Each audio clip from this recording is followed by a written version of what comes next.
Hey guys, tonight we wander through the flickering torchlight of a 15th century workshop, fingertips brushing the curve of a worn leather notebook that Leonardo da Vinci never quite closed. So, before you get comfortable, take a moment to like the video and subscribe, but only if you genuinely enjoy what I do here. While you're at it, drop a comment below telling me which city you're tuning in from and what time it is there right now. Now, dim the lights, maybe turn on a fan for that soft background hum, and let's ease into tonight's journey together. The soft crackle of parchment welcomes you as you open the notebook. Every page vibrates with the restless energy of a mind that refused to settle. One moment, scribbles of fluid anatomy, veins, muscles, the human heart pulsing in graphite, and the next, intricate gears, pulleys, and wings that never saw the sky. You can almost smell the wood shavings and feel the rough edge of metal filings under your nails. Here lies a to-do list not for grocery runs or mundane errands, but for inventions that would have rewritten history. Gliders, diving suits, self-propelled carts, the wildest dreams of a man centuries ahead of his time. A mainstream fact anchors the scene. Leonardo spent over 30 years filling more than 7,000 pages of notebooks, combining art and engineering in ways that only now are fully appreciated. Yet tucked in between the anatomical studies and mad scientist sketches are to-do items that hint at entire civilizations powered by Leonardo's genius. Historians are still debating this question. Did Leonardo actually plan to build a working glider, or was it merely a thought experiment transcribed in his spidery mirror writing? As you trace the loops of his cursive backwards, one of his signature quirks, you discover an obscure tidbit. Some pages are coated with a thin layer of beeswax to prevent moisture damage. If you press your cheek close, you can swear you feel a faint sweet stickiness, as though the bees themselves whispered secrets into the foam rubber-thin barrier. The first entry on today's list reads simply, glider. Underneath, a precise sketch of a wooden frame and linen sails, each measurement annotated in Leonardo's cramped numerals. You run your thumb along the side note, test lift at dawn. You picture the page wavering under dew, ready for the workshop assistant to carry it up to a hilltop. Whether he ever did remains a point of scholarly debate. Flipping the page, you uncover another plan, parachute. The drawing shows a pyramid of cloth panels stretched across wooden spars. Beneath it, a tiny stick figure leaps from a turret. You chuckle at Leonardo's side comment, "You may survive if wind is true," a dark humor that betrays his awareness of the risks. This little joke feels so modern you'd almost expect a laughing emoji. Continuity flows as you dive deeper. Leonardo's abroad of his time ideas merge art and engineering. You see sketch after sketch for a self-propelled cart driven by coiled springs, centuries before the internal combustion engine. Historians are still debating this question. Did Leonardo's design ever actually move under its own power, or were the mechanisms too delicate for real motion? Midway through the notebook, you pause at a drawing of an armored knight, gears laid out like clockwork. This mechanical knight, as it would later be called, could wave its arms and turn its head when a crank was inserted. You imagine the laughter of courtiers to see a robot at a Renaissance feast. An obscure fact surfaces. Some restorers believe Leonardo intended the knight to shoot crossbow bolts from its fingertips, though no evidence remains. Another page shows the aerial screw, an early helicopter concept made of reed, linen, and wire. You turn the notebook so the spiral climbs skyward. Each coil seems to yearn for altitude. The note beside it reads, "Lift with strong winds," as though Leonardo wished for a perfect gust to prove his theory. Whether this model could ever have lifted off remains one of his greatest what-ifs. While the mainstream narrative celebrates Leonardo's mastery of anatomy and painting, these unbuilt dreams show a different facet. A tinkerer who refused to accept nature's limits. You linger over a sketch of a diving suit, leather stitched tight, with glass eyepieces and a breathing tube leading to floating leather sacks on the surface. You feel the damp chill of medieval waterways and wonder if any Venetian gondolier ever glimpsed a would-be inventor submerged in murky canals. Down at the bottom of a page, the script shifts to a hurried scrawl. "Remember the scissors bridge." The drawing is of a folding bridge, telescoping across a castle moat in mere seconds. You picture soldiers astonished as a single engineer unfolds the iron bars and spans the gap. A little footnote jokes, "No one expects such speed," hinting at Leonardo's sly humor. You drift into a daydream where you're the workshop apprentice, sweeping wood chips while Leonardo paces, chin in hand. He stops, points to a page and says, "Notice this spring mechanism. Imagine it powering wheels." You nod wide-eyed as he mutters to himself, "A self-propelled chariot would free men from beasts of burden." That line still inspires engineers today. The notebook's paper crackles as you turn page after page, revealing a water-lifting screw for irrigation, an Archimedean mechanism refined with Leonardo's keen eye for efficiency. Though not unique to him, his obsession with harnessing water for human benefit shines through each sketch. You feel the heat of Tuscan fields and smell the irrigated soil beneath your boots. Halfway through, you encounter a plan titled Ideal City. Tiny drawings depict canals threading through orderly streets, trees shading public plazas, and multi-tiered dwellings built for both beauty and hygiene. This utopian vision counters the grime of Renaissance cities, promising fresh air and optimized traffic flow. Historians are still debating this question. To what extent were Leonardo's urban designs influenced by his studies of anatomy and proportion?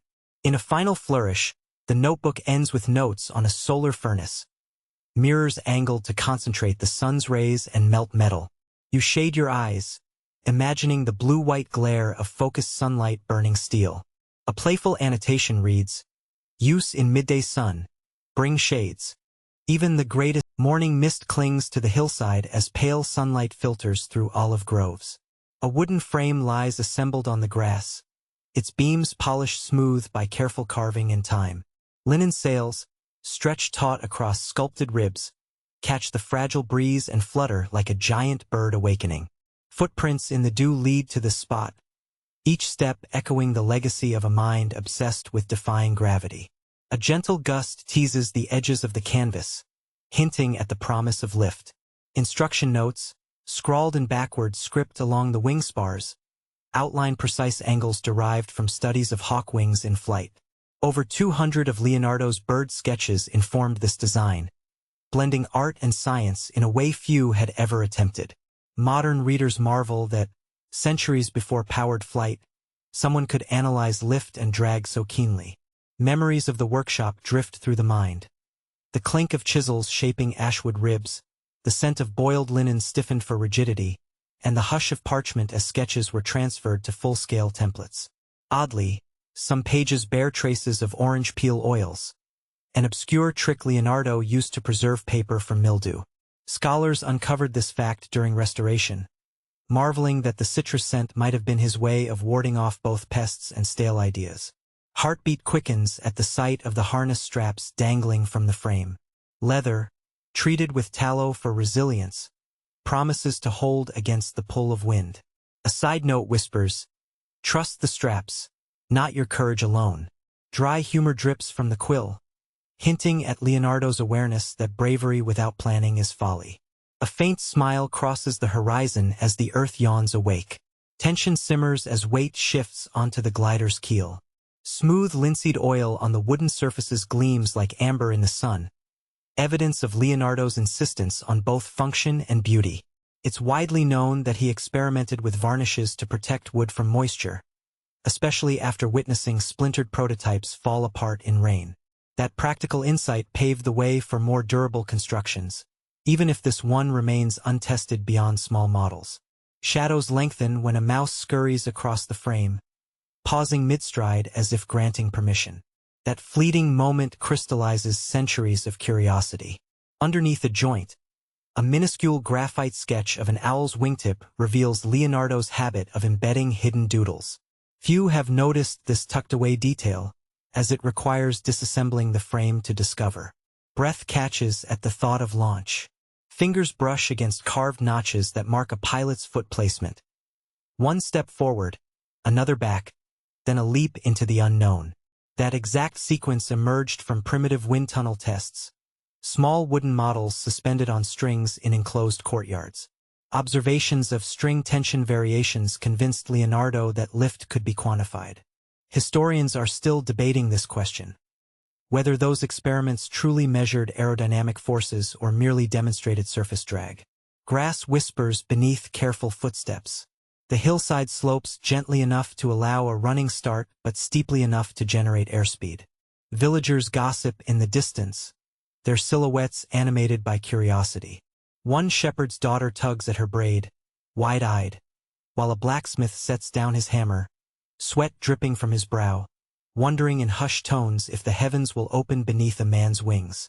Caution and thrill intertwine as the frame tilts forward.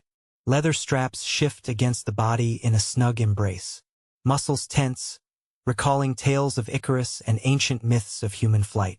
Leonardo, however, weighed each risk meticulously. Notes detail the ideal wind speed, estimated between 5 and 7 meters per second, based on smoke trail observations above bonfires.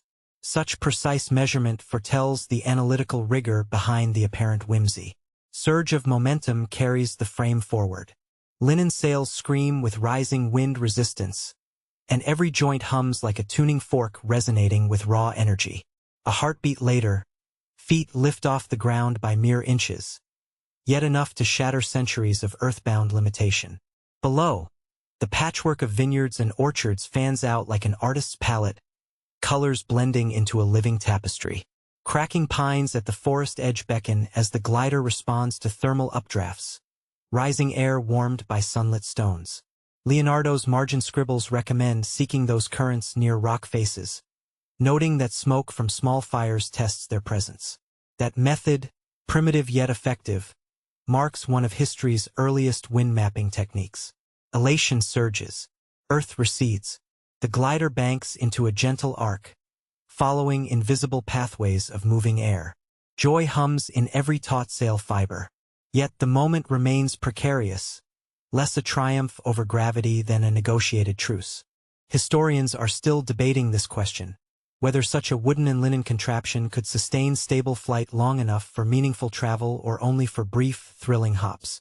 Sunlight dances through the canvas, illuminating veins of wood like stained glass. A hidden detail emerges. Tiny scraps of beeswax stuck beneath cloth overlaps, used to seal seams against gusts. Leonardo's affinity for natural materials shows in his willingness to mix science and artistry. Wax, linen, wood, and ink all intertwining in a single dream. Whispers of wind shift direction, nudging the glider toward a stand of cypress trees. Quick reflexes train from years of fencing and painting dash across muscle memory. Weight shifts imperceptibly, tilting the wings. Canvas flexes, absorbing the force. A soft glide past the tree canopy treats branches like waving courtiers, greeting a gentle visitor from below. Touchdown unfolds with deliberate grace. Grass cushions impact. Dust rises in lazy swirls. Applause ripples through the small crowd gathered at the slope's base. Smiles bloom on weathered faces. A child kneels to inspect the frame, tracing his fingers along carved notches. A blacksmith nods approvingly, imagining gears and springs retrofitted into the joints. Afternoon languor invites reflection. Return to Leonardo's workshop feels like stepping into a cathedral of curiosity. Tables groan under half-finished prototypes. Scaled gliders, models of ornithopters, and blueprints for telescoping bridges. The scent of wet plaster and burnt oil lamps fills the air. Sketches pinned to walls depict bird skeletons intertwined with mechanical contraptions, each page a testament to relentless inquiry. Light plays upon oil-soaked rags draped over benches. Tools, rasps, files, draw knives rest in silent readiness. Chalk smudges mark equations on stone floors where apprentices once measured timber. That workshop bore witness to centuries of unbuilt marvels, each sketch a promise unfulfilled, yet seemingly as alive as the moment ink met paper. Evening settles with gentle warmth. Candle flames flicker against dark rafters, casting shadows that twist like half-formed ideas. In the soft glow, a miniature glider model hangs suspended, its proportions perfect. Common knowledge acknowledges Leonardo's habit of building small prototypes before scaling up, a proto-scientific method rarely practiced in his era. Such dedication underscores his role as pioneer not only in art but in empirical exploration. Candlelight reveals an obscure annotation on a faded sketch, light as swallow's egg. That poetic note hints at an experiment using hollowed eggshells to test weight limits of materials, an eccentric trial uncovered only in recent decades. Scholars smile at the image of Leonardo balancing fragile shells on tiny supports, seeking the ideal mass-to-surface area ratio. Quiet thought drifts to a future where engineers stand on this very slope, harnessing wind tunnels, aluminum alloys, and computational fluid dynamics. What might they think of this wooden glider, born of intuition and observation alone? The gap between imagination and execution seems vast, and yet here you are, bridging that chasm with every breath of wind beneath stretched linen. Night's hush brings a final debate to mind. Whether Leonardo ever intended to pilot this glider personally or designed it solely for an apprentice or demonstration. Some contend that missing notebook pages once described safety harnesses and launch platforms. Others argue that material constraints made human flight improbable. Historians are still debating this question, whether the master himself would have risked the leap or remained content with theoretical mastery. Silence envelopes the hillside as torches dim. Stars emerge, tiny pinpricks in an endless firmament. Dreams of flight settle into memory, marking this chapter as a pivotal gambit between earth and sky. Each hinge, each seam, and each sketch whispers of possibility, urging the bold to chase horizons beyond their reach. Rest comes easily after such exhilaration. Slumber drapes over muscles and mind alike, weaving dreams of linen wings and endless thermals. Dawn will bring fresh eyes, new adjustments to wing curvature, lighter timbers to... A pair of mechanical wings rests on the workbench, waiting for a pilot bold enough to flap them. Brass hinges gleam in the workshop light, and ivory-colored cords are threaded through leather straps, ready to translate human effort into wing beat. Every carved notch and polished surface carries the weight of Leonardo's ambition, to mimic the rhythm of birds and conquer the air with nothing but muscle and ingenuity. Your fingers brush one wingtip, tracing the curvature Leonardo deduced from hundreds of sketches of eagles and swallows in flight. Mainstream scholarship tells us that Leonardo devoted over a decade to studying the anatomy of birds, dissecting wings and comparing feather arrangements to uncover the secret of lift. Yet even with such devotion, he never built a full-scale flapping machine. Historians are still debating this question. Did Leonardo conceive ornithopters as feasible prototypes, or were they purely conceptual tools to understand natural flight? A faint scent of boiled fiber still lingers from the linen membranes stretched between ribs of yew and willow. Obscure notes in the margin describe how Leonardo soaked the cloth in fish oil to render it slightly elastic, preventing tears during vigorous flapping. Few have noticed this detail, since it appears only on a single folio in the Codex on the Flight of Birds. The smell is faint now, but if you lean close you can imagine the oily tang of the original and hear faint echoes of wing beats. A harness of fine leather straps invites you to step into the framework. Once secured, you can feel the slight give of the cords as they loop through pulleys positioned along the spar. Each pulley corresponds to a muscle group, biceps to lift, triceps to lower, back and chest to coordinate flapping motion. Leonardo annotated pulleys with Latin labels. Musculus pectoralis for the chest pull, musculus deltoideus for the wing pivot. Modern engineers marvel at that level of anatomical precision in a machine concept drawn half a millennium ago.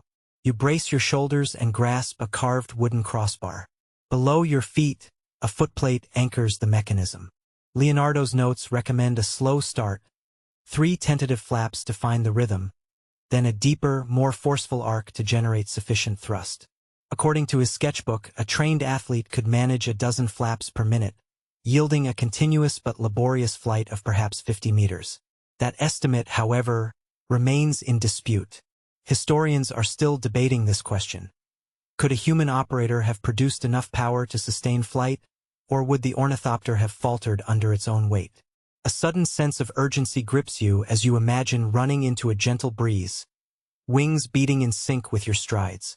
Leonardo's own writings mention hillside trials where assistants would run alongside prototype frames, cords taut, searching for the moment when the wings caught the wind.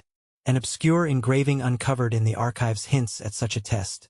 An assistant clad in leathers stumbling in a field as wings flap wildly overhead. No other records describe what happened next. muscles tense as you lean forward, simulating the launching rush.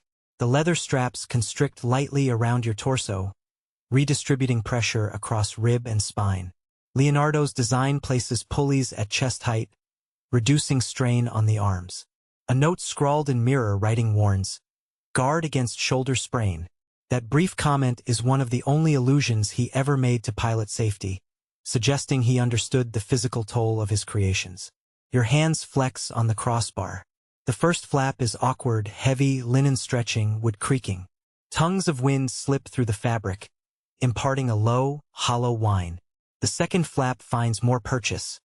The cords hum through pulleys, resonating like a tightrope's wire under weight. By the third, you feel a subtle lift in your upper body, a tickle in your spine that tells you the wings are alive. Below, the slope of the courtyard offers a gentle incline. You take a running step, feet pounding on packed earth. Distant honks of geese in a nearby pond punctuate the hush. With a burst of coordinated effort, you lean into the harness and flap down with all your might.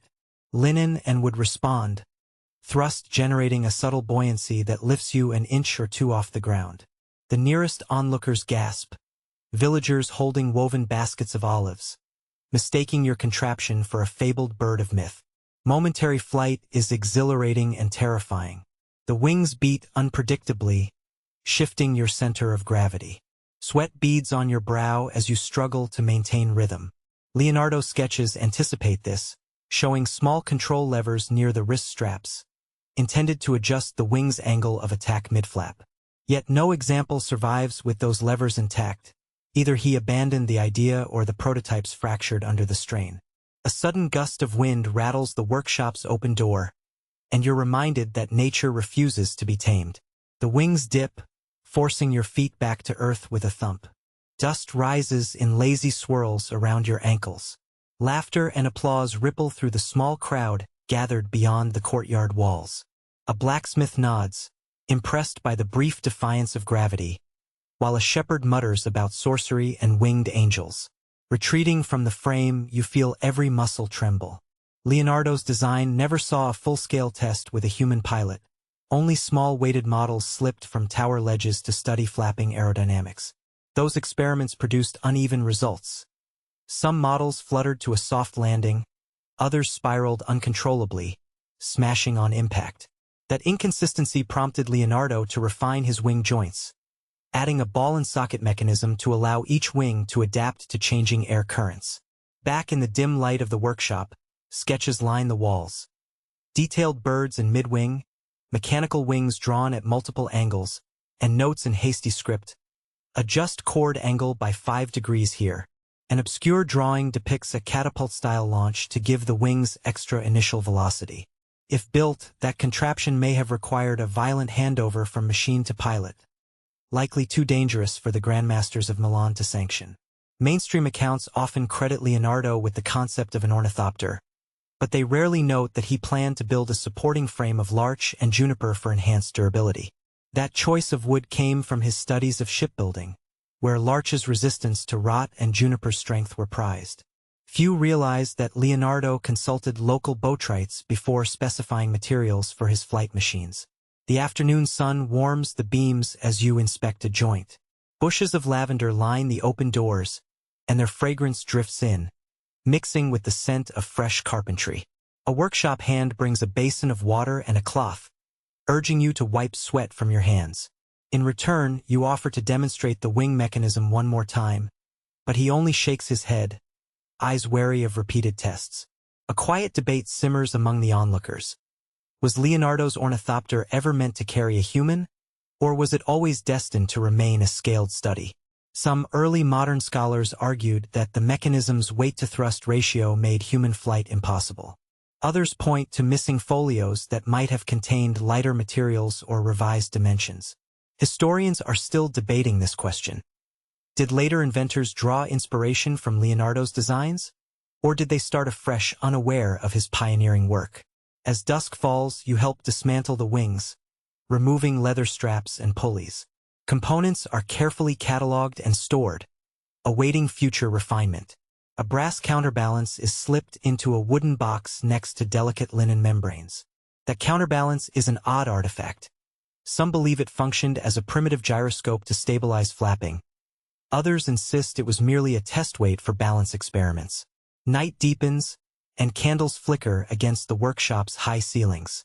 The wings rest disassembled, every part a testament to Leonardo's obsession. Silence hangs heavy, broken only by the distant croak of frogs in the courtyard. You lie awake later, haunted by the rhythm of wings, imagining the soft thud of muscle driving canvas and wood in perfect harmony. Dreams carry you aloft again, each flap smoother than before. In that world, the wings glide you over vineyards and villages. Olive trees rush past like silent sentinels, and your laughter echoes across fields. You bank toward the horizon, trusting Leonardo's calculations and your own determination. The night air is cool and fragrant, carrying the promise of dawn's first light. When morning comes, you return to the sketches on the wall. Margin notes urge further study of bird tendon elasticity and trials with scaled-down prototypes using hummingbird feathers. That last idea seems mad, how to isolate tiny feathers. Yet it demonstrates Leonardo's willingness to test extremes in pursuit of knowledge. Few outside his circle ever attempted such meticulous experiments. With sun rising, you begin adjusting wing spars, reducing weight by shaving millimeters off each rib. The workshop hand watches as you rethread a pulley, imagining a second test flight. While confidence grows, uncertainty lingers. Will the revised design hold under real flapping stress or fall apart in midair? The day's work ends with a moment of reflection. Leonardo, a wooden scaffold towers against the morning sky, its rough-hewn beams rising like the ribs of a colossal beast. Linen canvas hangs from a simple frame at the top, folded and bound with leather straps. Tiny metal rings glint at each corner, ready to thread rope through and hold this pyramid-shaped canopy aloft. The air is still, the world hushed by dawn's early calm, as though even nature waits to witness the next venture into the unknown. Leonardo sketched the first parachute design around 1485, long before anyone had ever contemplated safer descents from great heights. His notes describe a four-sided canopy of sealed linen, broad enough to arrest a human fall. That mainstream fact underlines his foresight. Centuries would pass before an Austrian man tested a parachute in 1617, yet Leonardo's concept predates it by over a century. His intuition for air resistance and drag challenges modern assumptions about the timeline of aerodynamic discovery. Splashes of orange oil stain the canvas edges, a quirky detail uncovered during conservation. Leonardo used citrus oil as a rudimentary waterproofing agent, believing the scent would repel insects and protect the fabric from mildew. Few projects reveal this blend of practicality and creativity, yet here it bridges art and science in a tangible way. The faint scent lingers, a ghost of Renaissance workshop wisdom. Leather harnesses dangle from the corners, awaiting the weight of a test pilot. Heavy oak beams anchor the scaffold in packed earth, while a network of ropes secures the platform against any slip. Visitors murmur below, craning their necks at the pyramid overhead. A single ladder leads up to the launch deck, each rung polished smooth by decades of footfall. Discreet inscriptions warn of loose boards and caution against sudden movements. A rare nod to safety in an era famed for bold experimentation. Ascending the ladder, each step creaks softly underfoot. A breeze picks up, teasing stray hairs and fluttering scraps of parchment pinned to the frame. Leonardo's handwriting, backward and precise, labels each rope and attachment point. Funicula principalis for the main lines, vena securis for the safety tether. Modern engineers note that his terminology mirrors anatomical language, a reflection of his insistence on marrying engineering with the human form. Reaching the platform, the world drops away. Below, vineyards and olive groves stretch in emerald waves. A gentle gust rustles the canopy, pulling it taut. You secure your arms and straps attached at each corner, feeling the leather's warmth. Cold sweat forms at the brow despite the sun's awakening glow. A side note in the margin whispers encouragement. Trust the air as you trust the earth. That cryptic aphorism feels like a mantra for anyone about to leap into uncertainty. A moment of stillness passes as you adjust the central ring, ensuring even tension. Leonardo instructed early collaborators to test with weighted dummies before risking human life, but tradition suggests he insisted on personal trials. Historians are still debating this question. Did Leonardo ever actually climb and plunge from a tower himself, or did he delegate the leap to a trusted assistant? That uncertainty hangs like morning mist over the experiment's legacy. Heart-pounding, you edge toward the platform's lip. Below, a crowd gathers. Artisans, scholars, curious villagers selling bread and cheese under market stalls. Some clutch oil lamps and lanterns, prepared to illuminate a nocturnal test. Others spot chickens and goats scattering at the base of the scaffold. Their chatter drifts upward in a low hum, mingling with the whine of taut ropes and the whisper of linen. Leaning forward, you feel the first tug as air rushes beneath the canopy. Instinct urges retreat, but training and curiosity hold firm. The drop begins, feet leave solid wood, and the scaffold's edge disappears. Wind roars in your ears, a living wall of resistance. Canvas strains overhead, seams groaning under sudden load. Your stomach jostles, not with fear but with exhilaration. A fleeting, weightless moment that eclipses every footstep you've ever taken. Control emerges in response to Leonardo's precise geometry. The pyramid shape spreads air evenly, counteracting the pull to one side. Rope guides allow slight tilts to steer drift over soft grass or away from rocky outcrops. You pull gently on one side, adjusting descent toward a patch of lavender in bloom.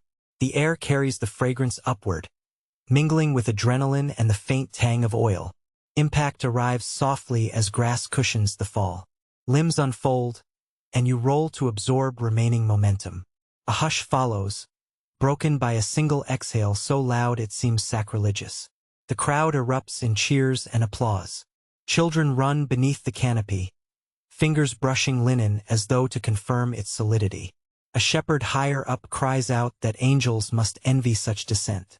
Later, lantern light pools around scattered notes and small models. Leonardo's notebooks reveal he tested dozens of scaled prototypes, dropping them from campanile towers in Florence to measure descent times. He recorded fall durations, rope tensions, angles of tilt, and even the sound of rushing air recorded in thin wax-coated journals. That empirical rigor laid groundwork for future parachute design. Obscure references hint that Leonardo once suggested adding small vents at the canopy's apex to stabilize oscillations. No surviving design explicitly includes vents, but some scholars believe missing folios contain those details. Venting would reduce sway and prevent canopy collapse, a nuance modern parachutes exploit. Few drawings show holes in the linen, making the theory tantalizing yet unconfirmed. Debates persist over practical viability. Would Renaissance linen be strong enough? Was fish oil waterproofing adequate against heavy rain?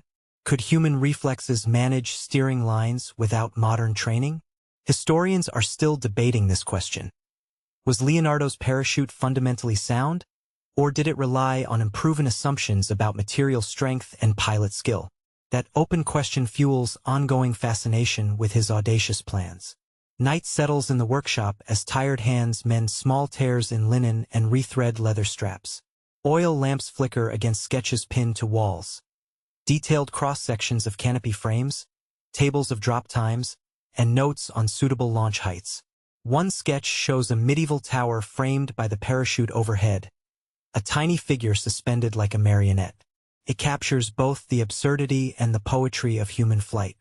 Dense mist clings to the surface of the canal as dawn's first light filters through Venetian arches. A bundle of oil-tanned leather lies neatly folded on a wooden table beside coils of hollow cane tubing and a carved wooden headpiece fitted with glass portholes. Everything about this bizarre outfit feels both ancient and futuristic, as though a sea creature had been stitched into human form. Underneath the table, earthenware jars hold dark oil mixtures, each labeled in Leonardo's precise mirror script. Leonardo da Vinci sketched his diving suit design in the early 1500s, making him one of the first to imagine humans breathing beneath the waves. His notes describe a full-body garment stitched from multiple layers of leather, sealed with animal fat and resin to repel water. Mainstream scholarship credits him with conceiving this concept decades before any practical submarine or diving bell was tested. His vision anticipated modern scuba gear by nearly 4 centuries, an astonishing fact that underscores his unparalleled blend of art, anatomy, and engineering. A faint aroma of boiled goat fat still lingers on the leather's surface, a curious detail uncovered by conservators examining the original Codex Madrid. Leonardo experimented with various substances to waterproof materials, including fish oil and beeswax, but an obscure entry recommends goat fat for its flexibility and resistance to salt water. Scholars surmise he obtained the fattest specimens from nearby goat pens outside Milan, an eccentric procurement that paints a vivid picture of workshop life in Renaissance Italy. Straps of tanned hide, flexible yet sturdy, snake around the suit's arms and legs. Each strap sports a small bronze buckle carved with tiny notches indicating ideal tension. Leonardo's notes specify that too much tightness would restrict breathing, while slack straps would allow water to seep in. His dual fascination with human anatomy and mechanical precision shines through in every measurement. Historians are still debating this question. Did Leonardo ever actually stitch together a full-scale prototype for testing? Or was this diving suit an intellectual exercise recorded on parchment? A pair of round glass eyepieces, set into a wooden mask shaped like a truncated cone, waits to be fitted over your face. The glass is uneven and slightly wavy, an imperfection typical of glass-blowing techniques before the 17th century. That distortion would blur underwater vision, yet Leonardo reasoned that any view was better than none.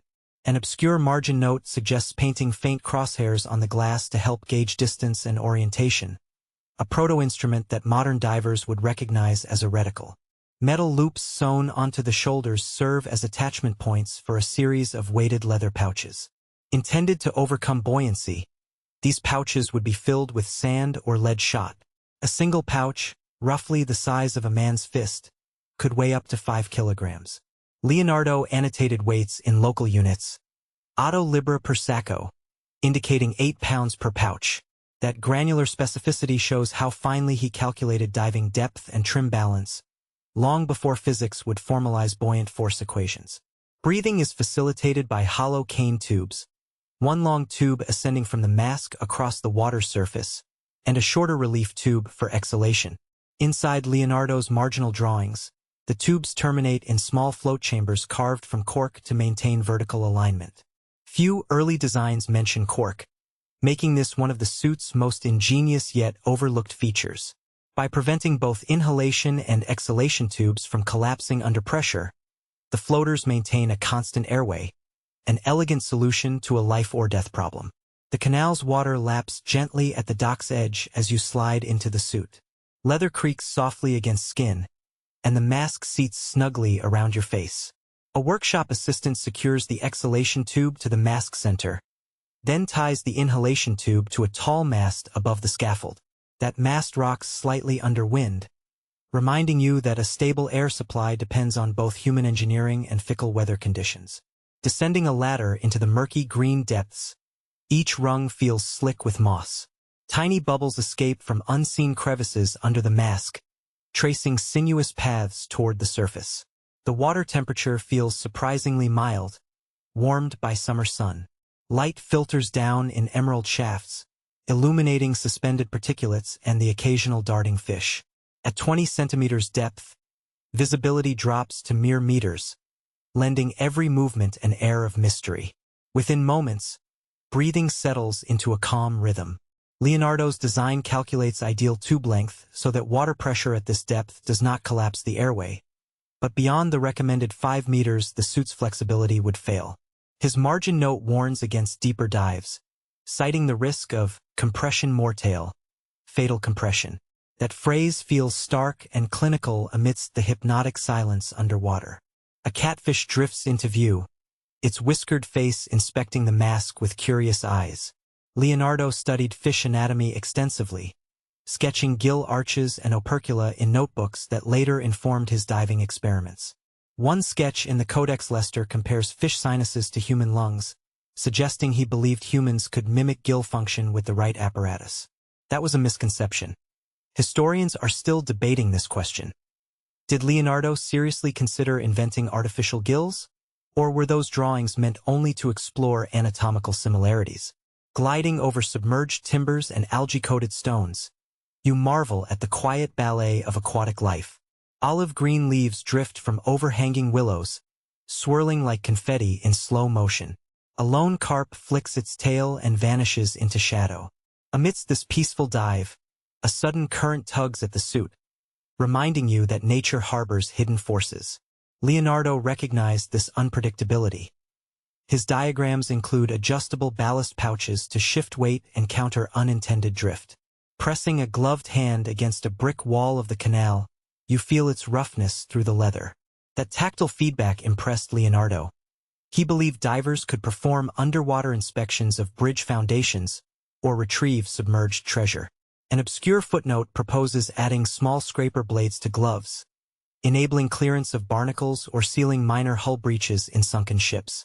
Few early maritime engineers envisioned such maintenance tasks beneath the waves. Time passes differently underwater. The world above fades to an indistinct silhouette, and heartbeats slow to match the measured inhale through the cane tube.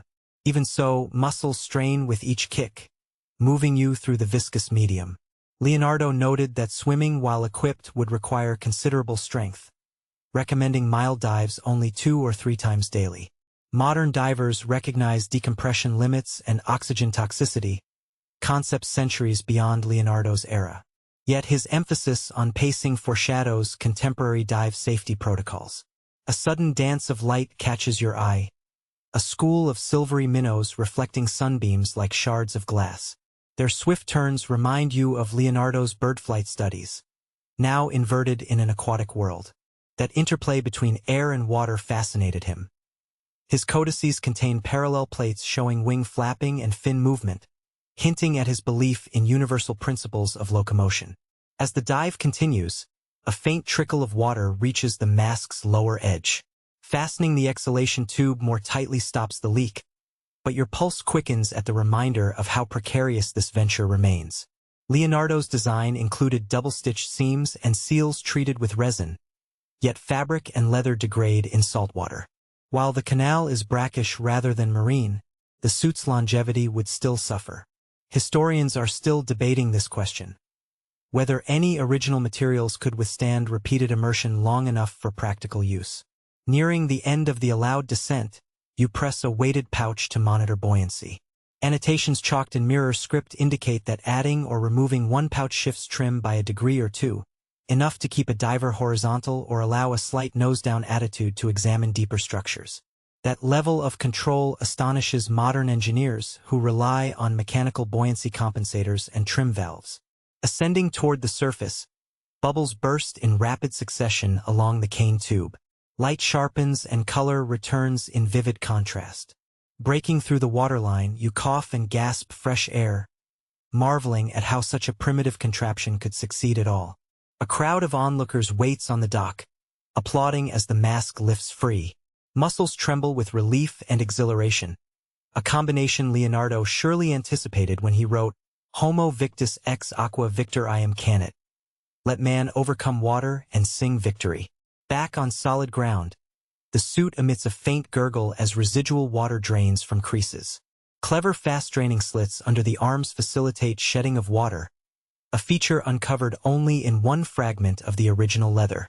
That trick remains obscure, since later copies of the design omit the drainage channels entirely, suggesting they were lost in transcription rather than intentionally deleted. Sunlight dries the leather quickly in the afternoon heat. Spare parts, extra glass lenses, morning sunlight glints off polished metal springs coiled into a brass drum at the center of a wooden chassis. Every plank of ash wood fits precisely into carved slots, the grain aligning with thought-out stress lines. A series of ratchet gears and axles radiates from the central drum, each tooth cut with meticulous care. Image this machine as the world's earliest automobile, a self-propelled cart that could move without horse or human push. Mainstream history records that Leonardo sketched this design around 1478, decades before steam engines or combustion motors, making him a visionary of autonomous transport. Hands steady on the crank handle, anticipation ripples through the small crowd gathered in the ducal workshop of Milan. Noble patrons, their velvet robes brushed clean of sawdust, Lean forward to witness what many consider impossible. Wheels turning under spring power alone. An obscure margin note clarifies that Leonardo tested small-scale prototypes using twisted sinew extracted from animal tendons rather than metal springs. That choice suggests he adapted materials available in his era, long before steel spring tempering existed. Chestnut beams overhead bear the workshop's rafters as apprentices file in, balancing lanterns even though daylight pours through open shutters. Attention focuses on a pair of wooden wheels carved from elm, their spokes shaped like stylized vines. Leonardo's sketches annotate each spoke thickness to balance flexibility and strength. A peculiar detail notes that one spoke bears a tiny inscription, tested by servant Giovanni on November 3, 1495.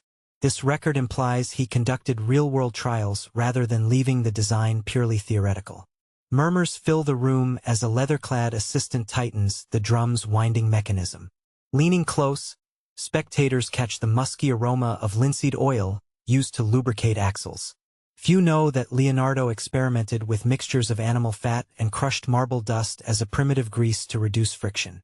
Those experiments, described in passing on a half-burnt page of the Codex Atlanticus, demonstrate his willingness to test unconventional materials for maximum performance. A gentle click echoes as the ratchet pawl locks into the spring drum, holding the potential energy in place. At a signal, the assistant withdraws a wooden peg, freeing the drum to unwind. Wheels shudder, then turn, first hesitantly, then with smoother motion. The cart advances across the stone floor, covering several paces before stopping. Gasps and applause break out among the onlookers. A curious fact surfaces. Records in the workshop ledger suggest that Leonardo timed the cart's run with a water clock, measuring distance against flowing drops.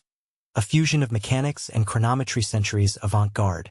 Sunbeams catch floating dust motes as the cart crests a miniature ramp built into the workbench edge. The incline highlights torque and power distribution. Leonardo's notes calculate that a full wind of the spring would propel the cart for about 40 meters on level ground. Yet the debate remains fierce. Historians are still debating this question. Did Leonardo intend practical transport with this device? Or was it a theatrical demonstration of principle and not a blue-collar utility? Leaning against a marble column, a foreign dignitary strokes his beard thoughtfully. He recalls reading accounts of steam-powered carts in ancient Greece, yet nothing approaches the elegance of this spring machine. Scholars argue whether Leonardo's design influenced later clockwork automata in Europe or remained an isolated marvel. No direct line of transmission is documented, leaving modern researchers to ponder lost channels of Renaissance innovation. Wheels halt, and silence settles. The lack of a steering mechanism prevents directional control, yet Leonardo anticipated that limitation. A small side sketch proposes the addition of a pivoting front axle and a tiller bar. That drawing, however, was never scaled up, fueling speculation. Historians are still debating this question. Would added steering apparatus have overcomplicated the design, or was it simply omitted from surviving pages? Hands, not leather straps, around the spring drum to secure it during rewinding. Apprentices chatter about the possibility of fitting multiple drums for extended travel or varying spring tensions for speed control. That modular concept echoes modern multi-gear transmissions. An obscure entry in the Codex mentions a two-stage drum system. A tight inner wind for acceleration, followed by a slower outer layer for steady cruising. Whether Leonardo built such a system remains unknown. Sunlight shifts as the cart is returned to its starting marker. A slender tool, resembling a modern torque wrench, protrudes from the side of the chassis. Adjusted by twisting, it calibrates spring tension by fractions of a turn. Most illustrations of the device omit this tool, making it an obscure but critical component for performance tuning. Leonardo's brilliance lay not only in grand ideas but in these tiny refinements. Sturdy pigeon feathers, plucked and carved into tiny veins, decorate the edges of the ratchet teeth. Their purpose is unclear. Some suggest they served as visual indicators of rotation speed. Others propose they caught airflow to cool friction points. Whether symbolic or functional, this detail underscores Leonardo's blend of artistry with mechanical logic. Few scholars have studied the aerodynamic hints in his automaton designs with modern fluid dynamics. A shaft coated in white lead paint connects the spring drum to the rear axle. Paint prevented rust from iron fittings and highlighted mechanical components against dark wooden timbers. In the dim workshop light, levers and gears gleam like polished bone. Leonardo's choice of lead-based paint, though toxic by today's standards, shows his understanding of corrosion prevention and the era's limited grasp of chemical hazards. Daylight dims as clouds gather over the piazza outside. The cart's motion inspires heated debate among visitors. One engineer laments that the spring's metal fatigue would limit longevity, while an alchemist praises the concept for demonstrating stored energy principles. Both perspectives find support in Leonardo's writings. A contested point lingers. Could period metals withstand repetitive winding and unwinding, or did Leonardo envision the cart as a one-time spectacle? A sudden draft sweeps through the open shutters, stirring sketches pinned to wooden beams. One drawing depicts an oversized version of the cart fitted with multiple spring drums and larger wheels, suggesting experimentation with scale. No such full-size model survives, leaving only tantalizing references. Historians are still debating this question, whether Leonardo's working prototype was full-size and functional or always built only at scale for demonstration. Candlelight flickers as workshop hands gather around a small-scale model. Crafted to a tenth of full size, it traces every detail in miniature. Brass ratchets, elm wheels, a tiny tiller bar. That model resides now in a private collection, rarely shown to the public. Its existence confirms that Leonardo built at least one working mechanism rather than leaving the design purely conceptual. An assistant winds the model's spring, and it rolls across a tabletop map of Milan's streets. The model stops at the edge of a painted canal, a whimsical nod to the city's waterways. Leonardo's imagination leapt beyond open fields. He planned for urban environments. Notes scribbled beneath the map envision a network of self-moving carts delivering messages and small parcels across crowded squares. Early evening shadows lengthen as native oak barrels line the workshop walls, storing spare parts. Extra brass springs, iron gears, and replacement wooden spokes. Leonardo's foresight in stocking where items foreshadows modern maintenance manuals. An archaeological dig in Milan uncovered fragments of iron teeth, matching the cart's gear schema, hinting that an original prototype may have rotted away over centuries. A late visitor from Florence compares Leonardo's spring cart to Heron of Alexandria's steam-driven Eolipile. Both harness stored energy to induce motion, yet Heron's device was circular and reliant on steam jets rather than mechanical springs. Renaissance scholars studied ancient treatises, but Leonardo's automaton stands apart for its intended terrestrial utility. That juxtaposition highlights his synthesis of classical knowledge with new observation. Night descends, and the workshop glows with lantern light. The self-propelled chariot rests silent but poised. Imagine future inventors studying these sketches and building more efficient springs from improved steel alloys. Modern clockmakers trace lineage back to Leonardo's design, crediting him as father of mobile automata. Yet no continuous tradition of spring carts evolved immediately after him, leaving a gap that Industrial Revolution technologies would later fill. A final reflection emerges by firelight. Leonardo's self-propelled chariot never revolutionized transportation in his time, but it seeded ideas that germinated centuries later. The cart's brief motion on that stone floor in Milan echoes in every self-driving experiment and every electric vehicle rolling silently past. Fragmented sketches and surviving models remind humanity that invention often begins as a gambit. A bold, incomplete venture that gains sunbeams pierce narrow slits in the workshop's stone walls, illuminating a suit of armor mounted on a heavy oak platform. Plates of steel overlap like scales on a dragon, each edge beveled with meticulous care. Gears peek through gaps in the breastplate, and leather-bound cables coil around joint hinges. In this space, medieval combat armor meets Renaissance ingenuity, giving birth to a mechanical warrior that promises motion where none should exist. A brass crank protrudes from the knight's back plate, its handle polished smooth by countless twists. Turning it winds hidden springs housed in the torso cavity. Energy gathers in coiled steel bands, ready to animate limbs once thought immovable. Mainstream scholarship dates Leonardo's design to around 1495, created as a pageant spectacle for Duke Ludovico Sforza of Milan. The automaton was intended to rise, wave, and bow, an engineering marvel centuries ahead of its time. Metallic joints click softly when the crank turns, each movement powered by a cascade of cams, levers, and ratchet wheels. Leonardo drew detailed schematics showing how each gear tooth measured precisely 1 millimeter across, an astonishing anticipation of later metric systems. Historians are still debating this question. Did Leonardo's knight actually perform at the ducal court, or did workshop logistics and political turmoil prevent any public demonstration?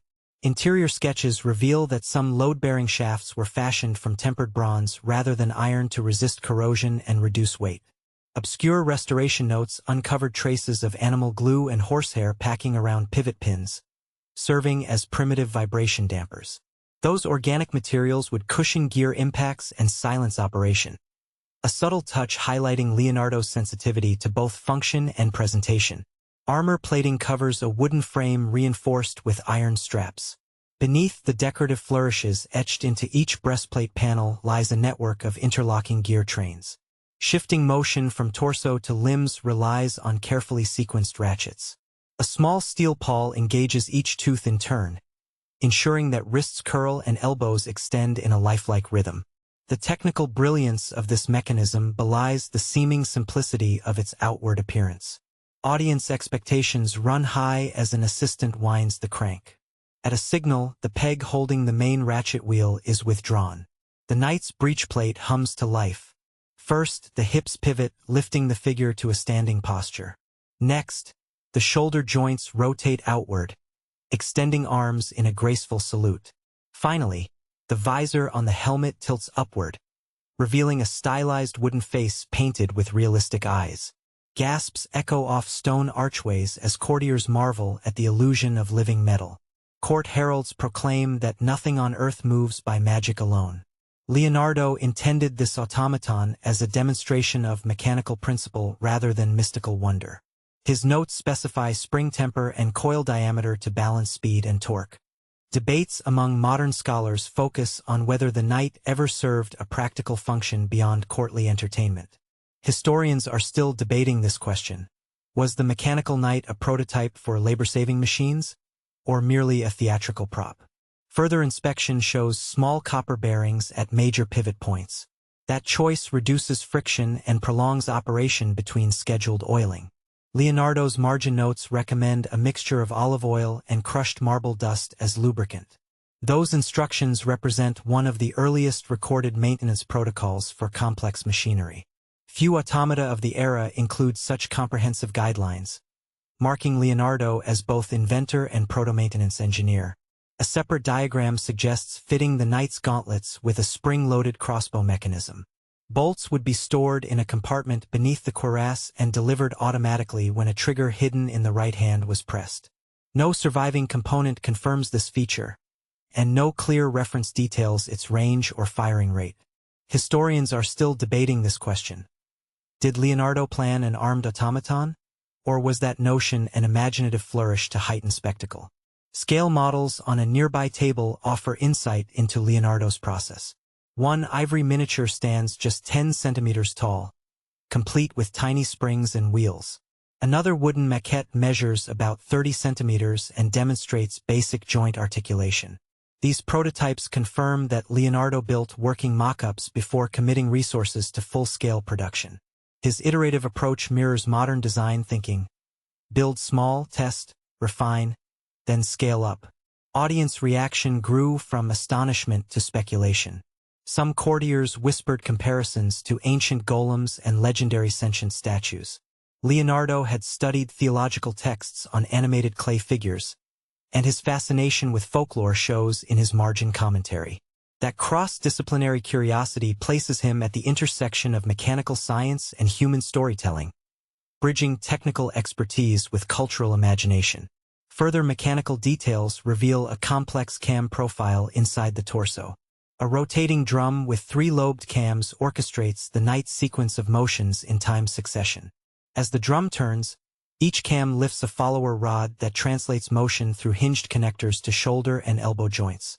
That level of mechanical programming predates punch card systems by centuries, hinting at a nascent concept of automation logic. Debates regarding material selection continue among modern metallurgists. Leonardo specified a particular iron alloy known locally as Damascus steel for spring bands. That material offers superior elasticity but requires expert tempering. Some scholars doubt whether period forges could achieve consistent quality at scale. Historians are still debating this question. Did Leonardo source specialized metal for his projects, or were his spring designs theoretical proposals never fully realized? Ceremonial drapes and tapestries framing the demonstration conceal part of the knight's lower chassis. A hinged footplate allows the automaton to adjust posture, shifting center of gravity to maintain balance while moving. Leonardo's balance studies on human gait informed this mechanism. Few automata of the time could shift weight convincingly, making Leonardo's knight an unparalleled achievement in biomechanical animation. Further embellishments include stylized engravings of heraldic beasts on chest panels. These decorative elements serve a dual purpose, camouflaging gear housings and adding visual flair. Leonardo treated aesthetics as integral to mechanics. Obscure sketches in the Codex Atlanticus show alternative motifs drawn from Venetian carnival masks, suggesting he considered multiple design variations to suit specific court occasions. Daily maintenance records from Leonardo's workshop indicate that the knight underwent lubrication and tension adjustments every third day. Apprentice logs mention replacing worn leather pads around shoulder sockets and realigning gear teeth meshed under load. That level of documentation foreshadows modern maintenance schedules and reliability engineering practices that would only become formalized much later. Discussions among visiting scholars from Florence and Rome sparked heated debate over potential applications. Some envisioned automata serving in hazardous tasks like early mine shaft inspections. Others dismissed such ideas as fanciful, arguing that complex robots would never rival human dexterity. Historians are still debating this question. Did Leonardo genuinely foresee industrial automation, or was his knight simply a sculptural curiosity? Late afternoon light casts long shadows as the knight repeats its programmed routine. Each motion unfolds with measured cadence, testifying to the precision of cam and follower geometry. Observers note that the knight returns to its seated position smoothly, indicating balanced energy distribution and careful spring calibration. Such reliability in repeated cycles underscores Leonardo's rigorous testing protocols, even though few notes detail exact test counts. A handful of small ivory bearings discovered in Milan archives match dimensions in Leonardo's gear drawings. That finding supports the theory that he experimented with various materials to optimize wear characteristics. Ivory offers low friction but risks cracking under stress. Leonardo's choice to test multiple bearing substances demonstrates an experimental mindset driven by empirical results. Evening torches are lit as the final demonstration commences. Guests lean forward with anticipation. The knight's visor lifts one last time. Sounds of clicking gears and soft creaks of leather echo through the hall. In that moment, mechanical art and engineering merge seamlessly, leaving a lasting impression on every witness. Though time and war would scatter Leonardo's workshop treasures, this automaton's legacy endures in the annals of robotics history. Dawn breaks across the rolling hills just beyond the workshop doors where massive wooden beams lie waiting. 3 huge arms carved from seasoned oak rest on a platform of rough planks. Thick bundles of twisted cords stretch between them like strained muscles ready to release their power. Onlookers file in, slippers silent on stone floors, drawn by the promise of a siege engine unlike any before. The air feels electric, as though every fiber of rope and grain of wood hums with anticipation. Leonardo recorded the first sketches of this giant crossbow in 1487 while serving Duke Ludovico Sforza of Milan. His codex shows a weapon spanning over 20 meters from tip to tip, far larger than any crossbow ever wielded in Renaissance warfare. Mainstream historians agree that Leonardo based its mechanism on ancient torsion principles first described by Greek engineers. He envisioned hurling massive stone or metal bolts to breach fortress walls from distances exceeding 200 meters. That groundbreaking concept placed him centuries ahead of his peers in both ambition and scale. A curious detail reveals that Leonardo specified animal sinew for the torsion springs. He recommended soaking calf tendons in vinegar to enhance elasticity, and then tightly winding them around the wooden arms. Few outside his inner circle realized that the choice of organic material provided superior resilience over hemp or flax. A scholar examining a surviving fragment noted faint traces of protein residue still clinging to the wood. The discovery confirmed Leonardo's experimental approach to combining chemistry and mechanics. As the engineer's team assembles the crossbow on-site, they mount the oak arms on heavy stone pivots. Ratchet gears carved from pearwood align beneath a central axle. A massive winch will lies ready to engage a leather-wrapped drum. Apprentices haul taut hemp ropes around the drum's circumference before looping them onto iron hooks on the torsion bundles. Every turn of the windlass tightens the strands by a fraction of a degree. Tension builds until the cord bundles groan like living sinews. Leonardo's notes describe the precise number of turns required for optimal tension based on rope diameter and environmental humidity. Among the scribbles in faded ink, a playful admonition reads, "Strike true or face shame among archers."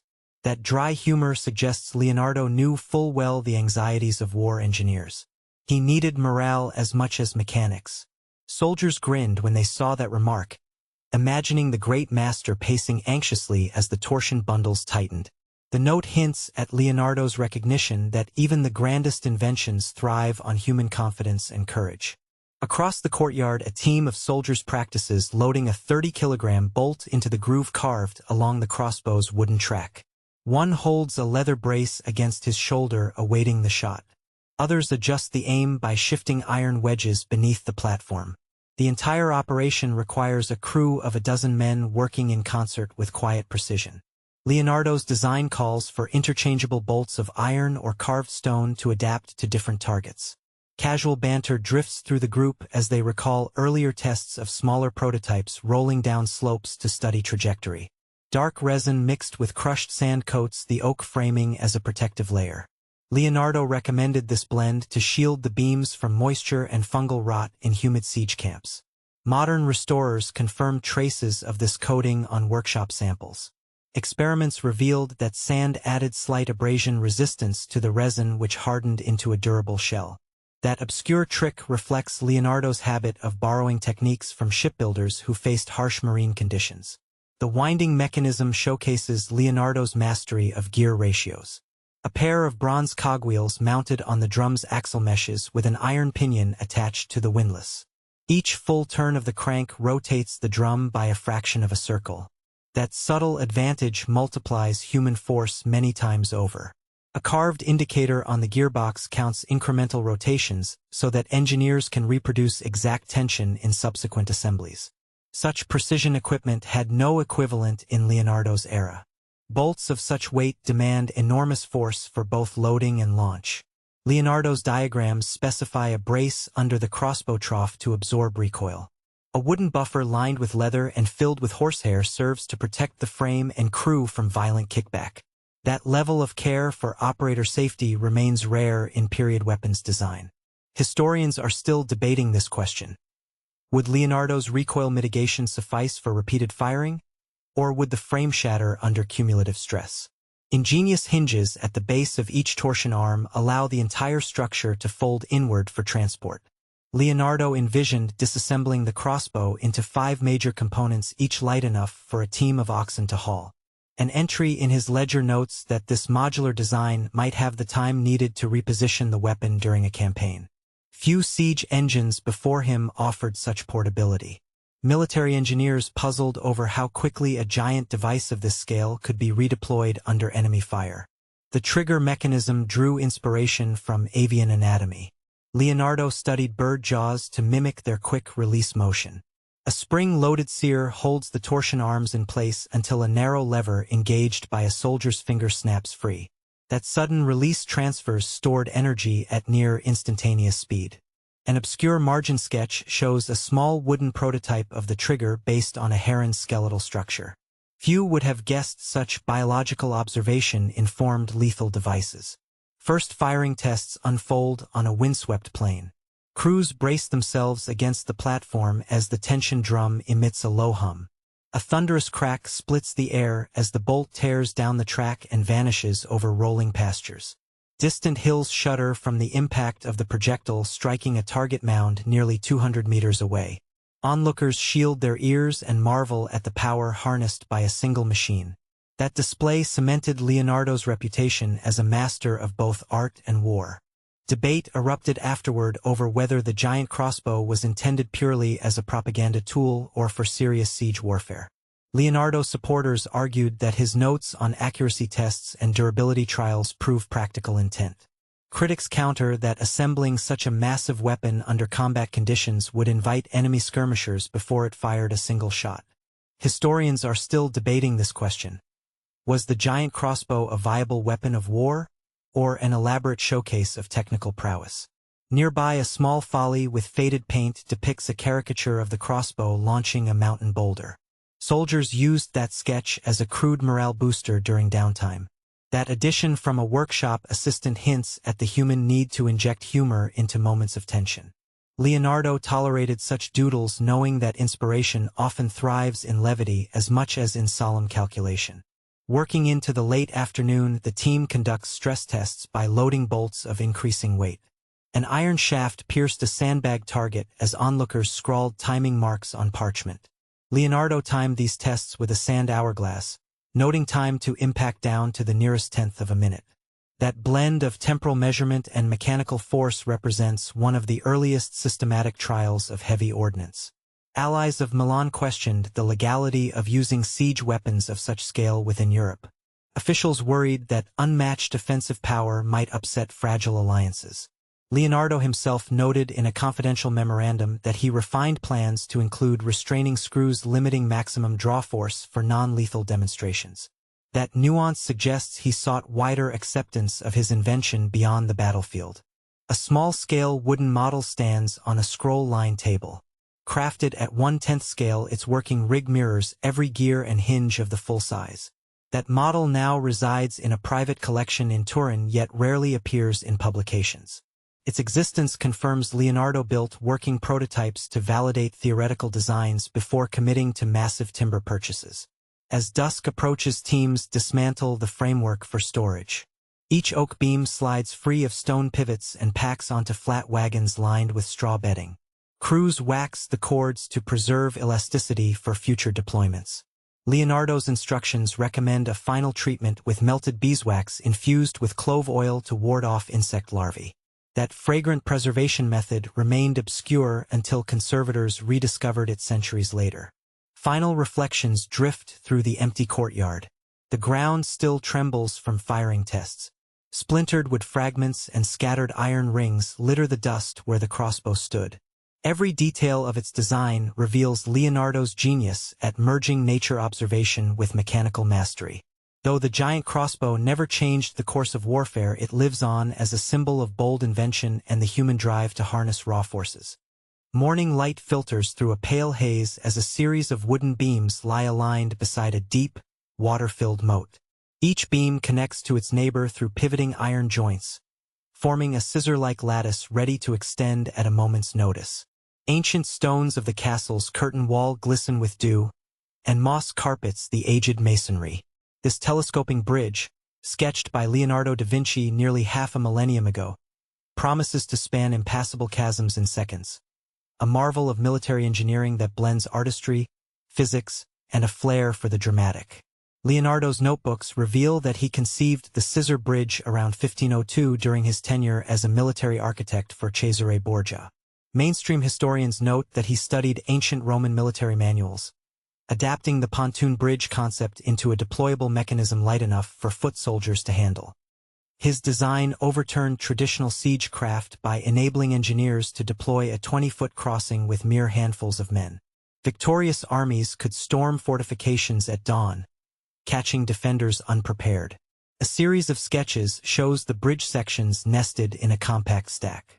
Each segment comprises parallel chestnutwood arms, joined by iron pins that allow the lattice to blossom open like the ribs of an umbrella. In one margin, Leonardo commented on wood selection. Chestnut offered better resistance to rot than oak in damp conditions, yet remained light enough when kiln-dried. That preference came from years studying shipyard lumber, where he saw vessels weather salty sprays without decay.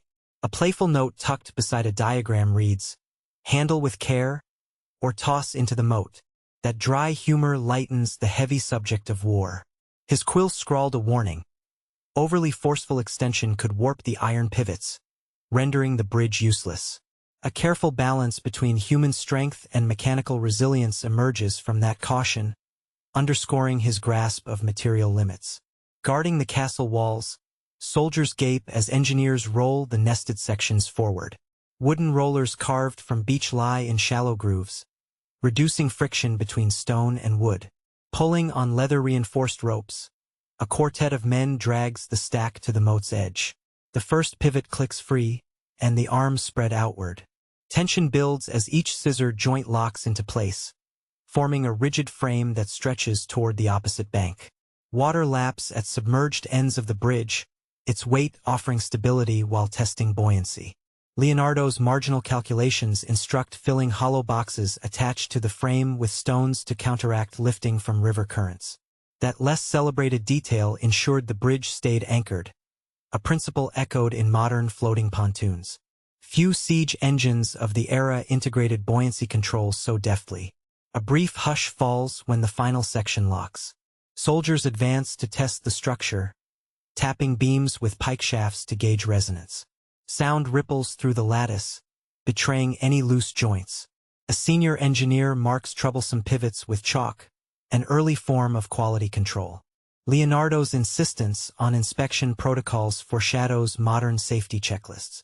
A battalion of pikemen steps onto the scissor bridge, their boots thudding in measured rhythm. Each man weighs down the frame evenly, preventing one end from dipping dangerously. Behind them, crossbowmen hang shields on hook brackets Leonardo drew beside his plans. Those shield rails provided cover during the crossing, a tactical innovation that increased troop protection under enemy fire. Midway across, a mounted trumpeter strides forward, sending sound waves vibrating through wood. His trumpet call echoes against stone towers, a signal that the bridge works. Engineers tighten hand-turn cranks on small screw jacks at each joint, locking the frame more securely. Leonardo annotated this dual-stage deployment. Initial spread by manpower, followed by mechanical fine-tuning for peak rigidity. After the trumpeter's fanfare, heavy wagons drawn by oxen trundle across. The scissor sections flex slightly under weight, then spring back to perfect alignment. That dynamic resilience surprised many. The lattice design absorbed deformation and returned to form without manual readjustment. Squire Anecdotes later compared the bridge to a living spine, sturdy yet flexible in equal measure. An obscure jotted remark hints at a collapse test. Leonardo described a trial over a marsh where miscalculated buoyancy boxes caused one end to sink, leaving wagons mired. From that failure came his calculations for box volume and cart weight distribution. The lesson, captured in faded ink, speaks to iterative design. Learn from missteps and refine until success emerges. A modern replica at a Milan museum confirms the original concept's efficacy. Builders followed Leonardo's pivot spacing and with thickness exactly, yet substituted steel pins for iron. The result bore soldiers and horses across a replica moat without a single buckle. That living experiment validates Leonardo's intuitive grasp of load-bearing mechanic centuries before finite element analysis existed. A dispute among scholars centers on whether Leonardo ever assembled a full-scale model in his lifetime. No surviving record from Borgia's military chronicles mentions a demonstration, and some allege that political upheaval prevented implementation. Historians are still debating this question. Did Leonardo's scissor bridge remain an elegant drawing, or did dusty campsites once feature its gleaming lattice? Evening light turns the castle moat to molten gold as engineers reverse the process. Hand crank spin jacks loosening locked joints. Soldiers pull ropes to collapse sections in reverse order. The lattice folds inward with smooth precision until it returns to its compact state, easily rolled onto a single cart. That compactness redefined siege logistics. Engineers no longer needed massive crews or beasts of burden to build wooden ramps overnight. A tiny sketch in the corner shows a horse-drawn wheeled cradle, allowing a single man to ferry the collapsed bridge between siege sites. Its absence from larger plans suggests Leonardo toyed with automating transport as well. Few realize that he envisioned multifunction siege wagons equipped for rapid bridge deployment and other engineering tasks, an early precursor to modern armored engineering vehicles. A final annotation hints at defensive uses. Deploy the bridge over a channel to trap enemy cavalry within a pocket. By installing plunging barriers at the far edge, attackers found themselves stranded. That repurposing underscores Leonardo's tactical versatility. He saw invention not as a tool for conquest only but as a means to control battlefields with minimal bloodshed. Moonlight reveals primed pivot points greased with a mixture of rendered sheep fat and crushed pine resin. A forgotten waterproofing method uncovered by conservators studying residue on surviving pivot pins. The preparation kept joints supple through winter mud and summer rain, a detail often lost in modern retellings of his bold designs. A hidden note suggests adding handrails comprised of knotted rope coated in tar to increase friction under wet conditions. Few reconstructions include this feature, yet its absence reduces troop confidence during real-world trials. Leonardo's awareness of human factors, comfort, safety, morale runs like a current beneath his mechanical genius. Captured in quicksilver-thin sketches are early ideas for modular appendages. Detachable sections for spanned canals or collapsed sections that transform into siege ramps.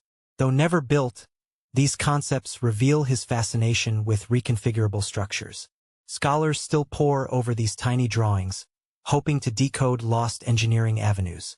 Local villagers later recalled stories of a single night when campfires illuminated a silhouette of crossing beams, its shape shifting as if alive. They spoke of watchmen tumbling back in alarm as the scissor bridge leapt across the water. No written account corroborates this tale, but its persistence in oral tradition testifies to the design's evocative power. Imagine standing at the moat's edge, arms outstretched, feeling wooden arms pivot under your palms. Slight give and rebound as the bridge extends. The hum of iron pins sliding in freshly oiled sockets. The faint aroma of resin and wet wood. Confidence builds as the structure solidifies beneath footsteps, carrying cart wheels and armor-clad bodies across the abyss. Debate persists over weight limits. Leonardo's calculations suggested a maximum load of 16 tons. Yet factors like wet wood swelling and uneven terrain could reduce that figure dramatically. Historians are still debating this question. Would the bridge maintain integrity under full battalion weight, or was it suited only for infantry and light cavalry? Reflections arise in the workshop late at night, where scale models rest under glass. One brass-pinned iteration spans 6 inches with functional pivots. Scholars examine these prototypes, marveling at the precision required for microscale replication. Precision in small models demanded fine tools and delicate hands akin to watchmaking, a testament to Leonardo's interdisciplinary skills. Footnotes in the codex suggest later refinements. Metal-edged facets for improved wear, small gears inserted at the base for automated extension via a central crank, and even spring-loaded safety catches to prevent a spiral of braided reeds and stitched linen stretches across the dusty workshop courtyard, its helix towering nearly 3 meters above a carved wooden base. For stout posts around the spiral, each topped with a pulley wheel that holds taut ropes linked to a central crank. The scene feels more like an alchemist's ritual than an aeronautical experiment.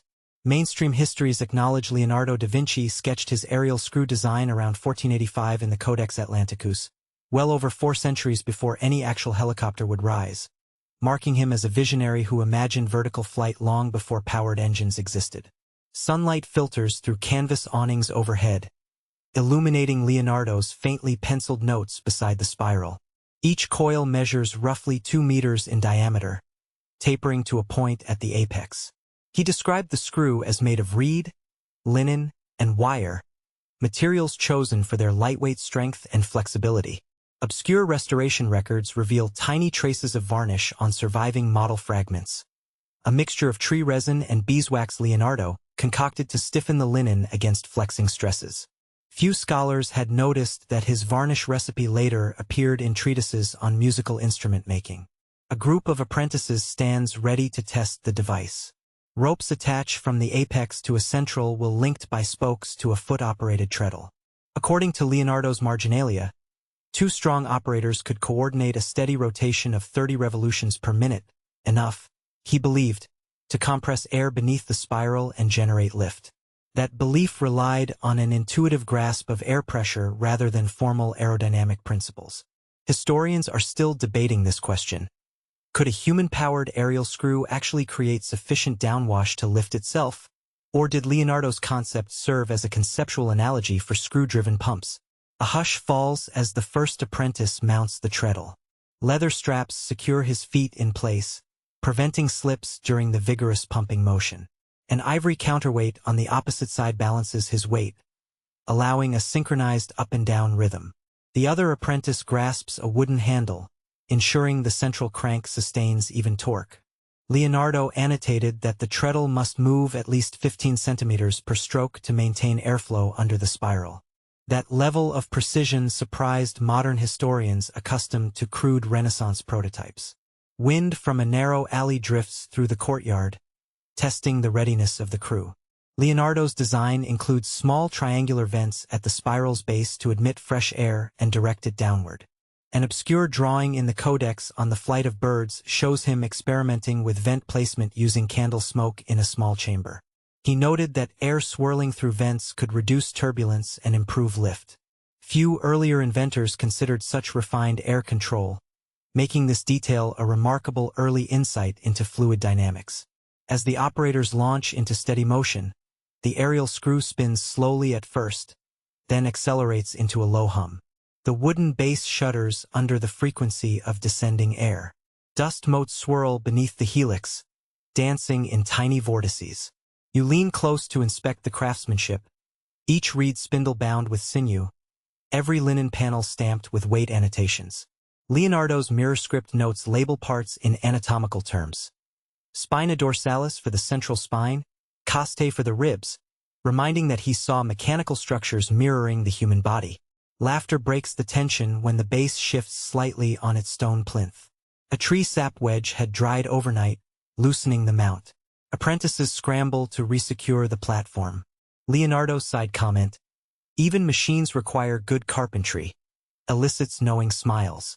That moment of levity belies the gravity of the experiment. Any misalignment could shatter fragile reeds or tear linen panels under centrifugal force. After adjustments, the screw spins again. This time, the hum intensifies. A sudden gust rattles the canvas awning, and you spot a piece of linen billow inward under tension. A gentle pull at the fabric reveals a stitched repair Leonardo made just days before, using dyed silk thread to reinforce a weakened seam. That obscure repair hints at multiple small crises during development, each resolved through improvisation rather than formal engineering protocols. A burst of airflow stirs a pile of loose chaff arrayed beneath the helix. The chaff swirls in a downward spiral, briefly levitating before settling in a soft cone. That visual caught Leonardo's imagination and appears in one of his least-known sketches. A tiny figure beneath a hovering cone of leaves, annotated with the exclamation "aerial funnel." Some scholars propose he saw this test as proof of concept for his theoretical pump, though direct evidence remains scant. Yet no human lifted. The spiral rotated above the ground, but friction between wooden bearings and the rotors kept the device anchored. Leonardo's annotations admit that too much weight on the treadle slowed rotation, while too little caused the mechanism to stall. He speculated that substituting metal bearings could reduce friction, but reliable steel bearings only emerged in later centuries. Historians are still debating this question. Did Leonardo intend to build a full-scale working model? Or was the aerial screw merely an exercise in demonstrating air's resistance? A cold breeze sweeps the courtyard, reminding everyone that early morning air density offered greater lift than midday warmth. Leonardo noted that tests should occur at dawn when the air was heaviest. He recorded temperature and barometric observations in his notebooks, making him one of the first to connect environmental conditions to aerodynamic performance. Such meteorological notes were rare at the time, revealing his holistic scientific approach. As operators tire, their treadle rhythm falters. Leather straps pinch their ankles, and pulleys creak. A slender beam cracks under tension, prompting an apprentice to swap in a freshly carved replacement from a pile of spares. That lean-to workshop overflowing with wooden beams and spare linen panels stood ready for any breakage. Leonardo's foresight in stocking identical parts anticipated modern maintenance and spare parts logistics. A jester from the nearby court drifts in, juggling brass balls to lighten the mood. He offers friendly mockery. Beware, or you'll spin into the sky like a giant corkscrew. That remark underscores how the experiment straddled wonder and skepticism. Court members applauded the ingenuity but doubted its practicality. No record exists of political support for further tests, and Leonardo's patrons shifted focus to other engineering projects. Amid whispered conversation, a scholar points to the ancient Archimedes screw, used for lifting water, and marvels at its inversion. Leonardo effectively rotated the principle 90 degrees, aiming to lift air instead of water. That conceptual twist exemplifies his ability to apply known devices in novel contexts. Obscure fragments of his notes reference parallels between lifting water in canals and lifting humans skyward, though he never published those reflections publicly. As the sun climbs, the courtyard grows warmer. Barn swallows dart overhead, practicing intricate flight maneuvers that Leonardo had studied in countless sketches. He believed that spiral motion might mimic the corkscrew-like path some birds use during diving displays. That analogy appears in his Flight of Birds Codex, where swirling patterns of wingtip vortices inspire elements of the aerial screw's curvature. Few later engineers drew inspiration from bird dance, focusing instead on rigid blade shapes. A sudden snap echoes when a hemp rope linking pulley to spiral frays under pressure. Operators pause, hearts pounding. The rope unravels, and the spiral slows to a halt. Apprentices hustle to splice the rope with fresh hemp cord. Leonardo's margin note warns that rope replacement is the most frequent maintenance task, an early admission that even groundbreaking inventions require simple upkeep. Children from a nearby orphanage gather at the courtyard edge, wide-eyed at the whirring helix. A balding apothecary experiments by fanning candles beneath the spiral, hoping to measure airflow by watching flame bends. Leonardo recorded similar flame tests in his notebooks but cautioned that open flames risked scorching linen. That playful demonstration underscores the trial-and-error nature of his research.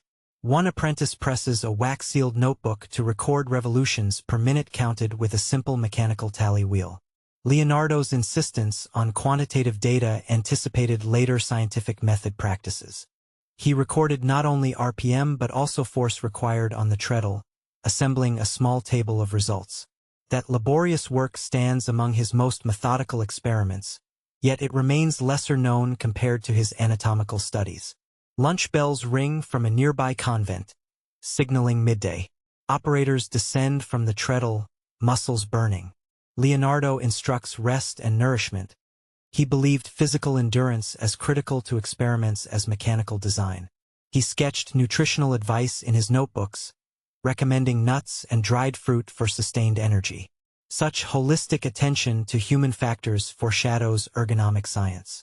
Afternoon tests resume with 3 operators instead of 2, redistributing effort across a wider treadle assembly.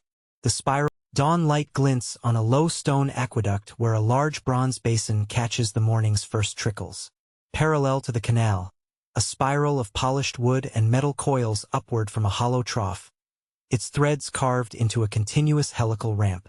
You step onto the bank, feeling damp grass beneath your boots and a soft mist rising from the water's surface. This is Leonardo's water-lifting screw, a refinement of the ancient Archimedean design, intended to hoist irrigation water from the canal into terraced fields above. Mainstream records note that Archimedes first described the screw around 234 BC, yet Leonardo returned to the concept in his Codex Leicester over 1700 years later, determined to make it more efficient and practical for Renaissance agriculture. Hands trace the smooth curve of the spiral as you inspect its bearing supports. Leonardo specified olive wood frames lined with leather washers, combining flexibility with watertight seals. A rare annotation in his mirror script recommends soaking the leather in goat fat to extend flexibility and prevent cracking. Conservators recently uncovered microscopic traces of animal fat and olive oil residue in surviving workshop samples, confirming this obscure waterproofing trick.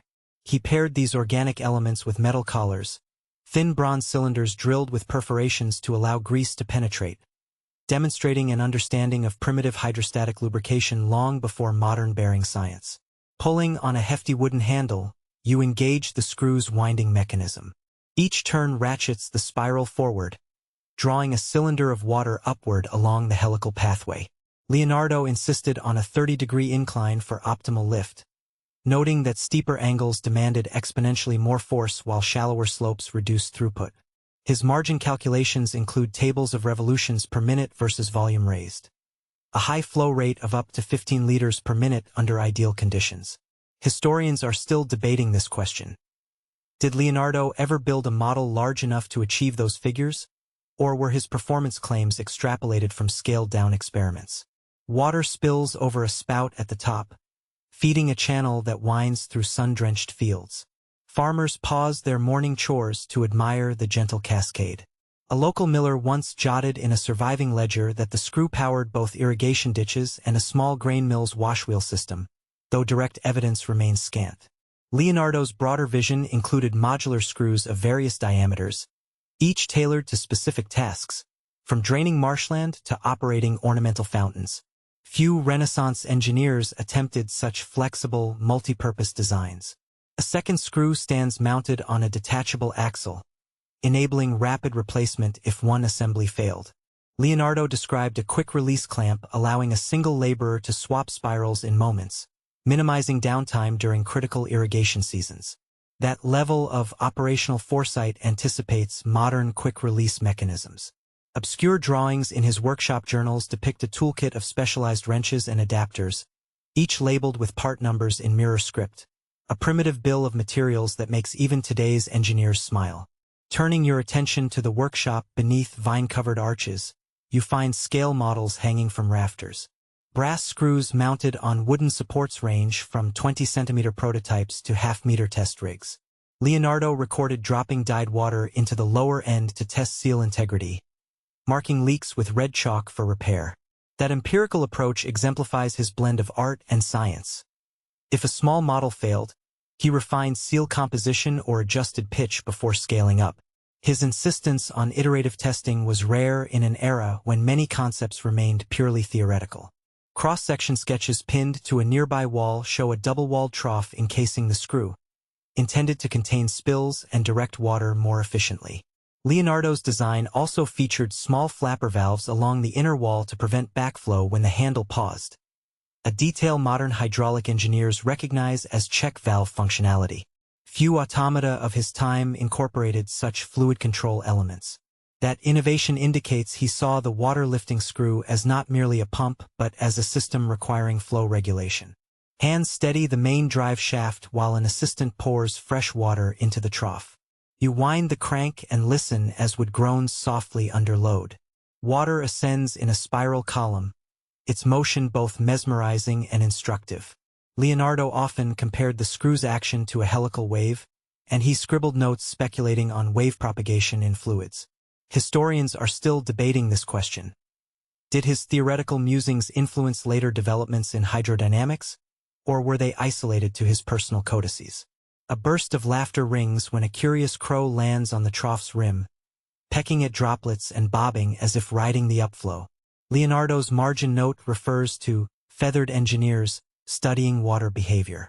Few know that he once described observing birds dipping beaks into streams to test current speed, a minor anecdote that underscores his habit of drawing inspiration from nature's details. A worker tightens a leather belt around the drive axle, adjusting tension to reduce slippage. Leonardo warned against over-tightening, noting that excessive friction could strip wood fibers or tear leather. That admonition appears in no more than a couple of pages, making it easy to overlook, but indispensable for successful operation.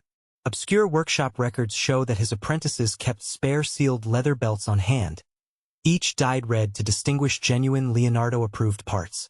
Midway through the day, you notice small fish trapped at the screw's intake, drawn in by swirling currents.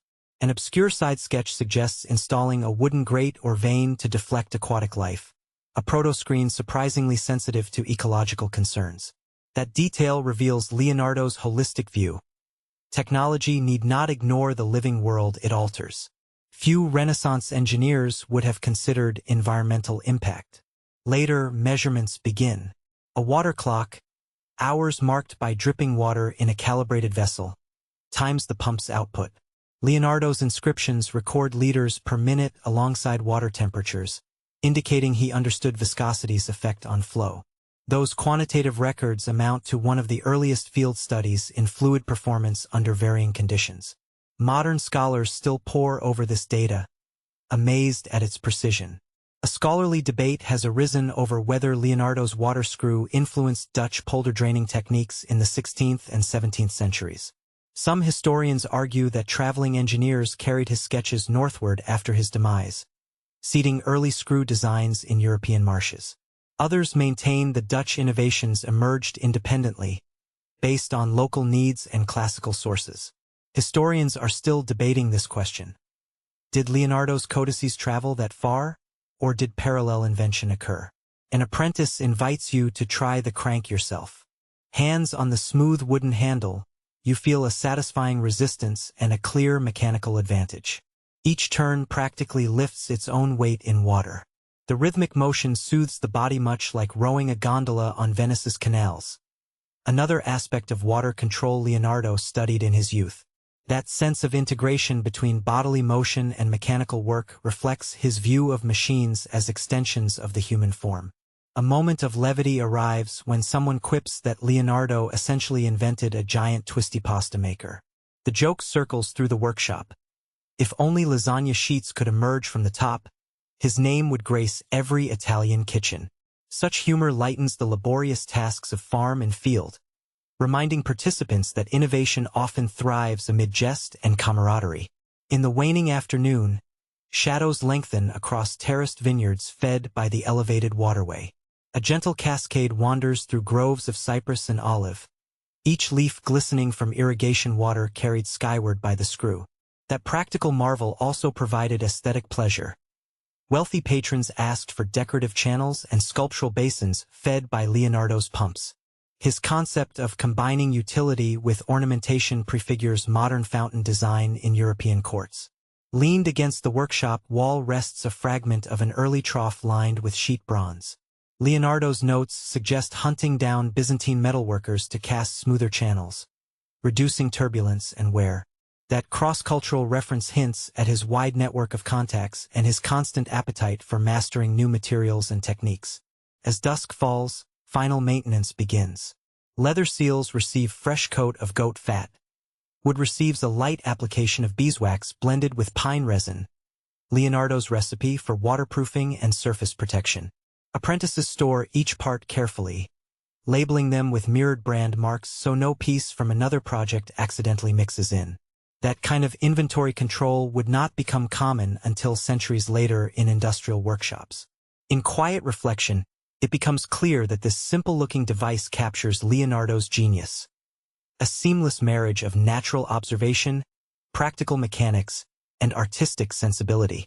Farmers who once relied on backbreaking bucket chains could now water terraces with minimal effort.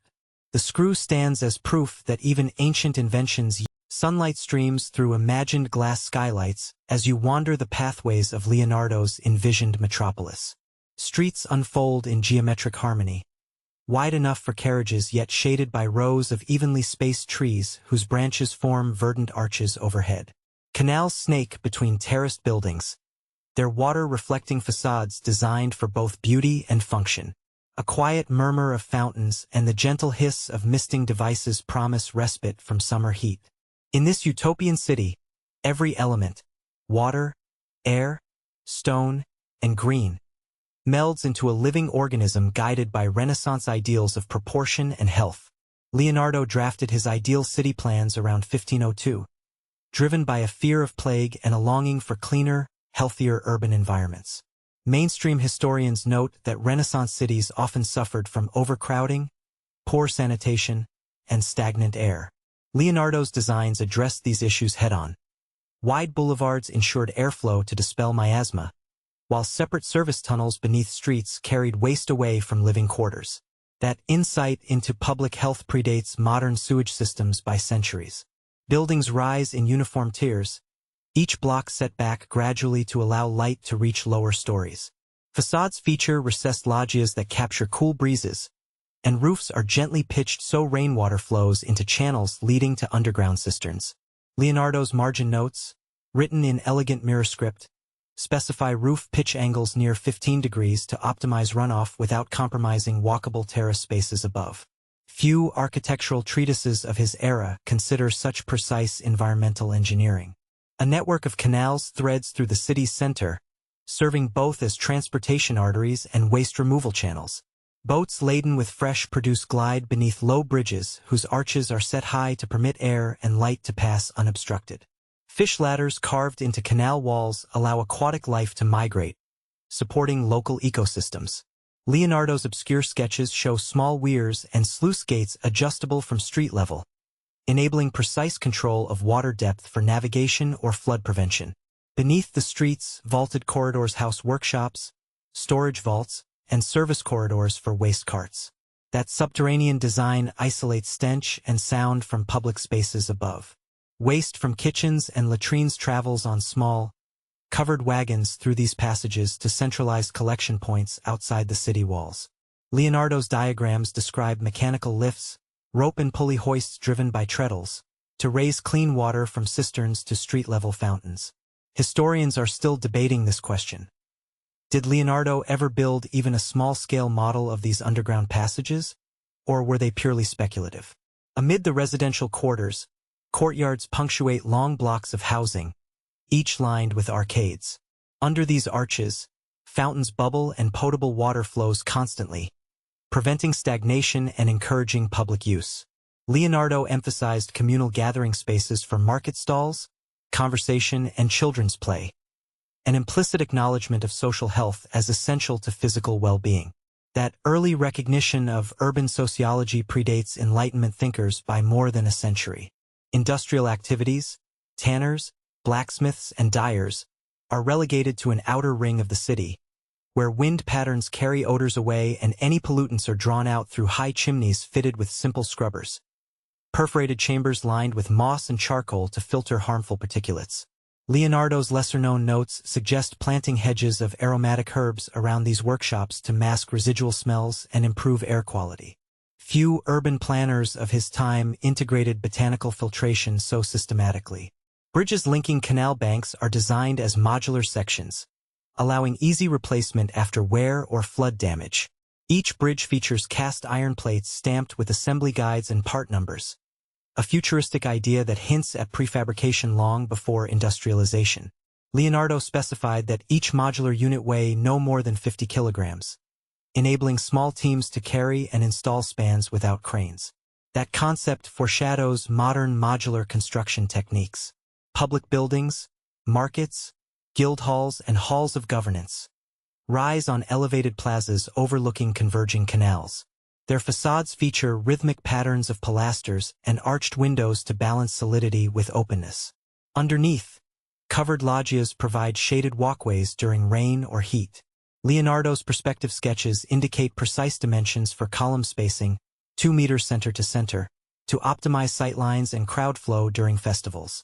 Such attention to crowd dynamics anticipates modern studies in pedestrian traffic engineering. Street lighting relies on reflective polished metal plates atop slender posts, concentrating candlelight into focused beams along sidewalks. Leonardo's obscure lamp design uses concave copper reflectors coated in tin to amplify luminosity without additional fuel. That early form of optical enhancement shows his constant pursuit of amplifying simple technologies through clever design. Agricultural terraces ring the city walls, fed by aqueducts and water-lifting screws placed at intervals. Those terraces supply fruits, vegetables, and medicinal herbs directly to urban markets, reducing the need to travel long distances. Leonardo's agricultural notes recommend planting windbreak hedges every 20 meters to reduce soil erosion and channel breezes into cooling corridors within the city. Such agro-urban integration presages modern concepts of peri-urban farms. Health pavilions, small standalone clinics, dot the city's outskirts. Each features thick walls of hollow terracotta blocks for thermal regulation and screened windows to promote ventilation while keeping insects out. Patients rest on raised stone beds beneath canopies that channel filtered light.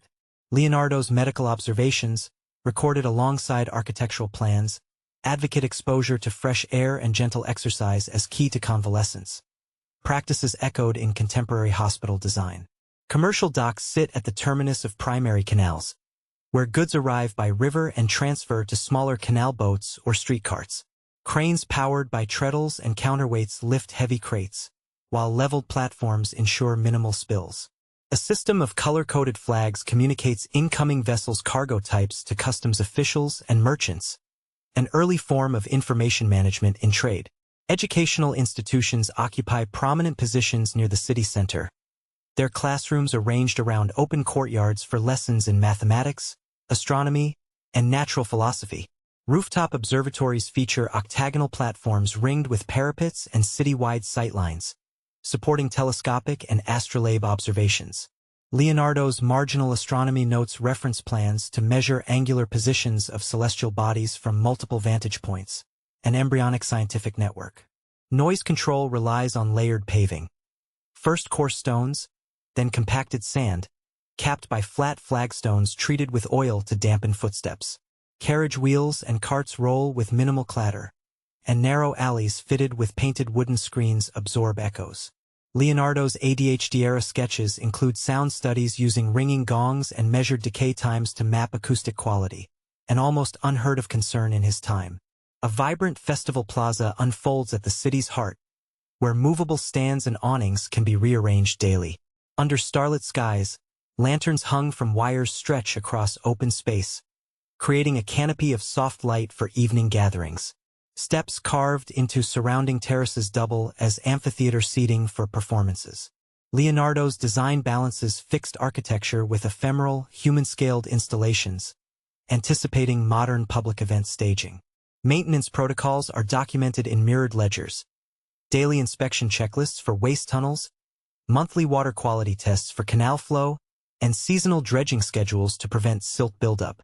Apprentices train under master engineers, earning certification stamps, perhaps the earliest technical accreditation system. Few societies codified such systematic maintenance until centuries later. Historians debate the feasibility of constructing such a city in Leonardo's lifetime. Political upheaval, financial constraints, and technical limitations likely prevented full realization. Yet fragments of his sketches inspired later architects in Northern Europe, where canal cities like Amsterdam adopted similar principles of waterborne traffic and modular bridges. Historians are still debating this question. Did Leonardo's ideal city plans directly influence early modern urban designs? Or did parallel needs produce convergent evolution? As dusk falls in this unreal city, lanterns glow beneath colonnades and reflections dance on canal waters. A gentle breeze rustles plane tree leaves along the grand boulevard. Though never built in full, Leonardo's utopian vision endures in every planned city that values health, beauty, and harmony with nature. Morning light filters through tall mullioned windows, casting long beams across scattered anatomical sketches pinned to oaken walls. A wooden frame stands in the center of the chamber, its brass fittings gleaming where polished by countless hands. A concave mirror fixed to a tilting arm reflects sunlight downward through a small removable lens. Beneath it, a sheet of vellum lies stretched on a flat table, ready to receive the ghostly contours of muscle and bone drawn by light itself. This contraption, sketched by Leonardo in his Codex Atlanticus around 1510, marks one of his most inventive blends of art and science. A device for projecting anatomical outlines onto paper for precise tracing. Every joint and hinge on the projection device attests to Leonardo's mastery of mechanics. A rack and pinion mechanism allows the mirror's angle to shift smoothly, directing sunlight through the lens at variable focal lengths. Mainstream scholars acknowledge that Leonardo dissected over 30 cadavers between 1489 and 1513, producing more than 240 detailed anatomical drawings. His projections aimed to translate those painstaking internal studies onto flat surfaces, accelerating both teaching and illustration. That leap from direct observation to mechanical reproduction foreshadows modern overhead projectors by nearly 5 centuries. Rare notes in mirror script describe the propitious moment when the device first revealed its promise. Discovered in a private Milanese archive, a half-faded folio mentions a test in summer's high sun, when Leonardo sketched a living subject's arm bones as phantoms on vellum. According to this obscure entry, he used a drop of tinted varnish on the lens rim to sharpen contrast, a trick he borrowed from stained glass artisans in Venice. Few restorers suspected that ancient lens fragments bore traces of red ochre mixed with oil, a peculiar detail unearthed during a routine glass analysis. Workshop apprentices hover expectantly as a beam of light converges through the ground glass lens, forming a crisp silhouette of a human skull plaster cast mounted above the table. The image floats like an apparition, every suture visible in soft chiaroscuro. A quill held at the ready traces the outline, capturing real-time contours with an ease that would astonish traditional illustrators forced to copy by hand. Leonardo's margin note celebrates this breakthrough. Trace truth in light, not by guess. That pithy phrase underscores his refusal to rely solely on memory and hand-eye coordination. A chapter in the Codex describes the device's broader application.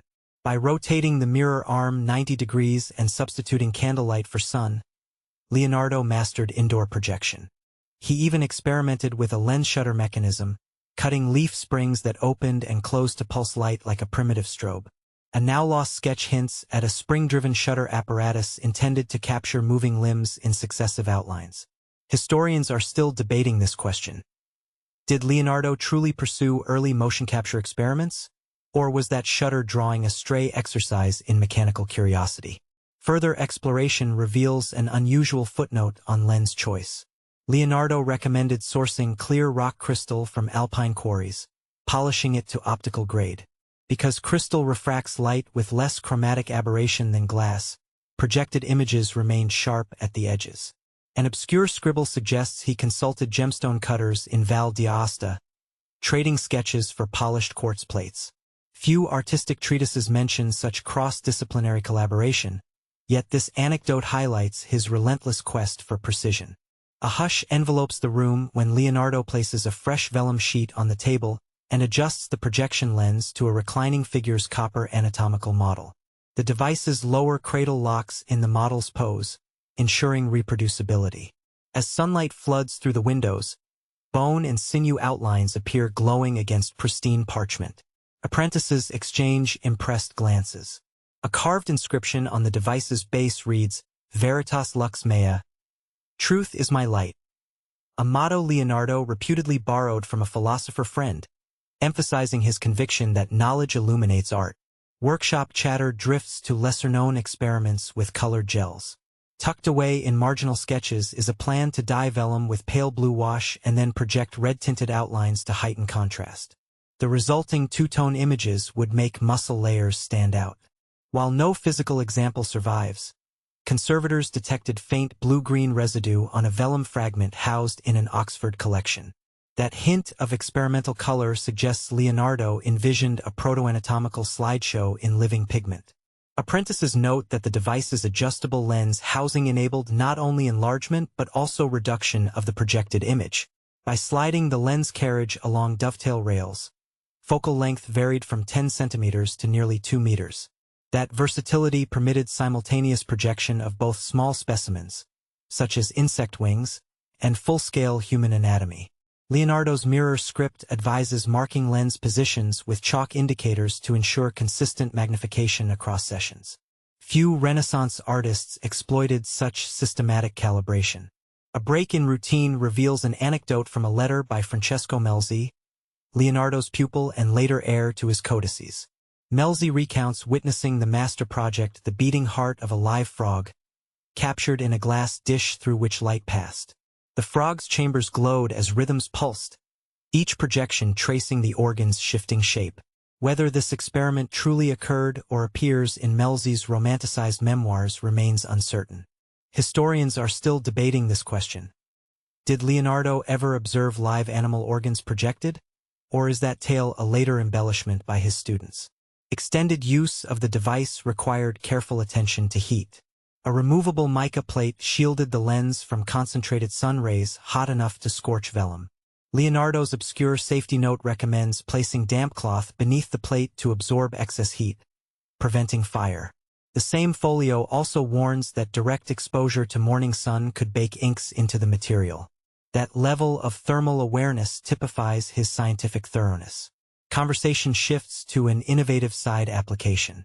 Leonardo sketched a camera obscura-style box attached to the projection arm, allowing him to paint facsimiles of buildings by projecting exteriors onto canvases in his courtyard. While that use diverges from anatomical aims, it demonstrates his general enthusiasm for light-based aids. Apprentices once joked that the device would make painters moot, saving them weeks of perspective work. Leonardo responded that art demanded more than tracing. It required interpretation, a defense of human creativity alongside mechanical assistance. Midday shadows pass across vellum as fresh anatomical subjects mount the projection stage. A lifelike wax model of the human foot, complete with individual tendons rendered in shell-white pigment, waits in a swivel cradle. Leonardo carefully aligns its arches, then channels sunlight through a submillimeter lens aperture for fine detail. Apprentices hold their breath as the device casts a phantom sketch across the table, revealing every tendon insertion and subtle curvature. That moment ranks among his proudest demonstrations of combining anatomical study with technological ingenuity. Later pages of his notebooks explore portable versions of the projection device. Leonardo described folding the frame into a leather-bound case, complete with detachable mirror mounts and spare lens tubes. Rumors persist that at least one such portable unit accompanied him during travels between Milan and Rome.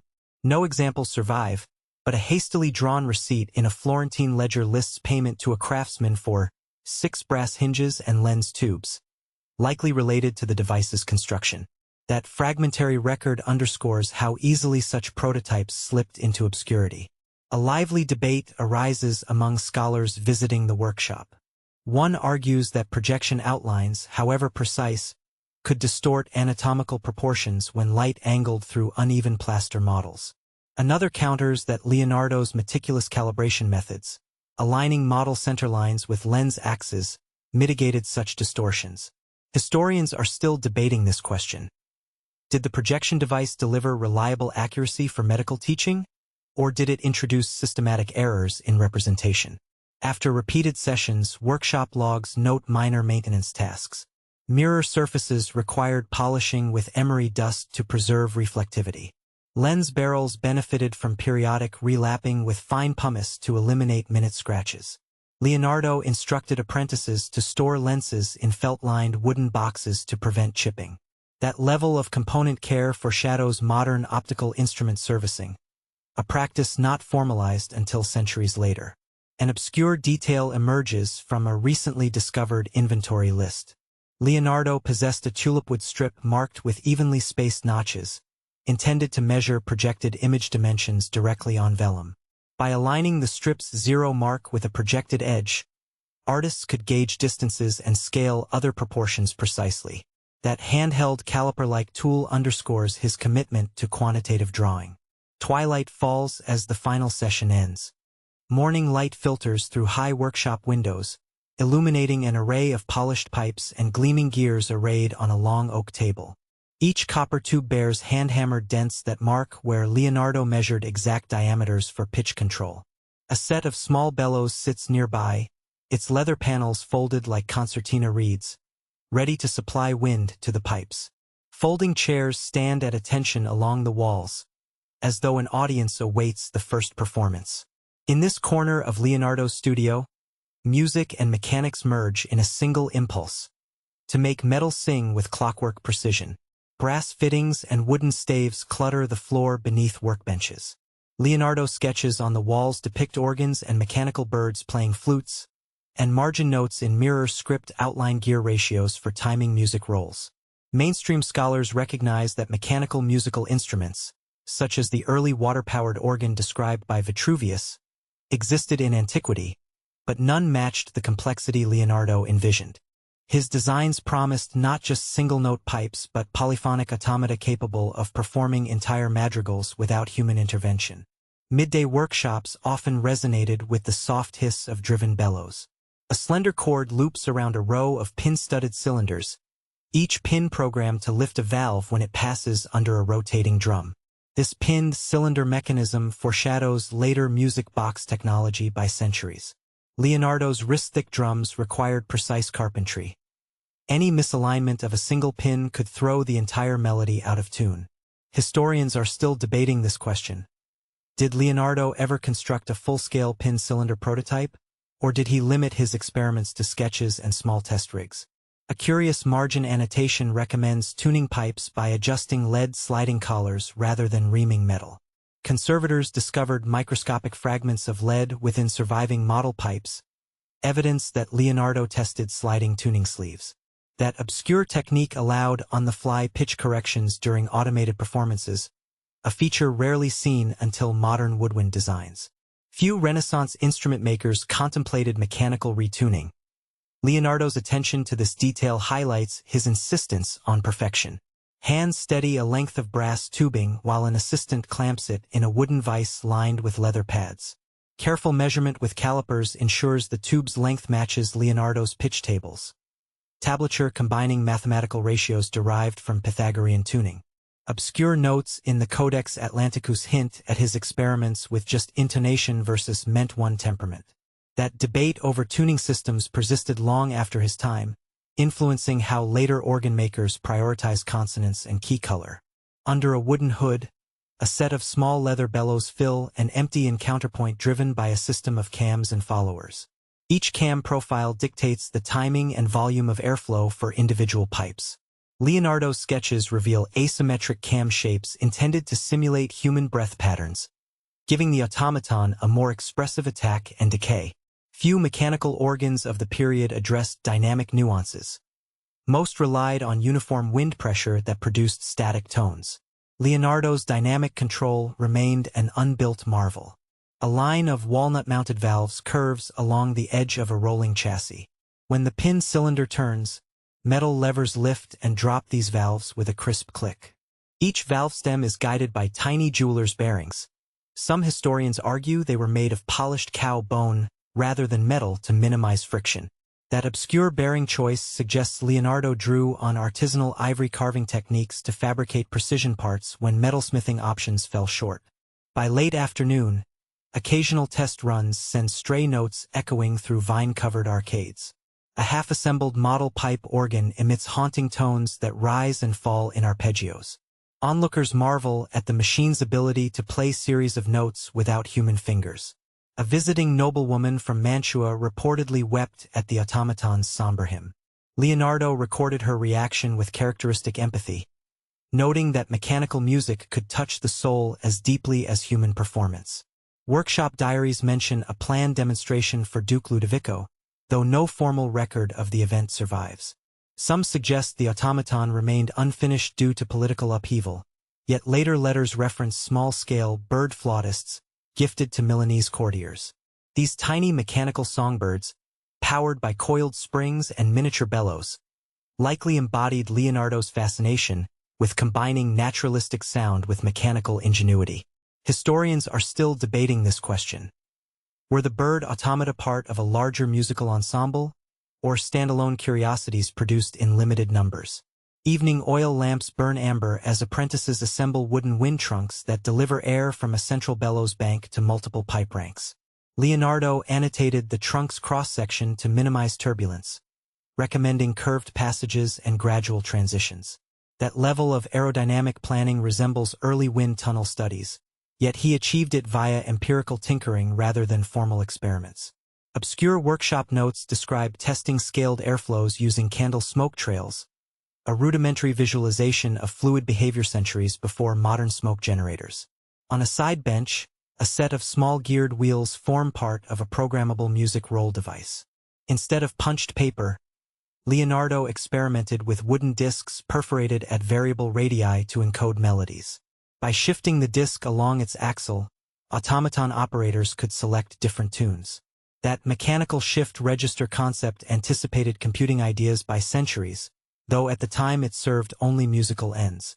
Few inventors of his era conceived reprogrammable mechanisms outside astronomical or timekeeping devices. A hush falls when a single flute pipe begins to trill. Bellows expand and contract, pushing air through a narrow slit cut into the pipe's head.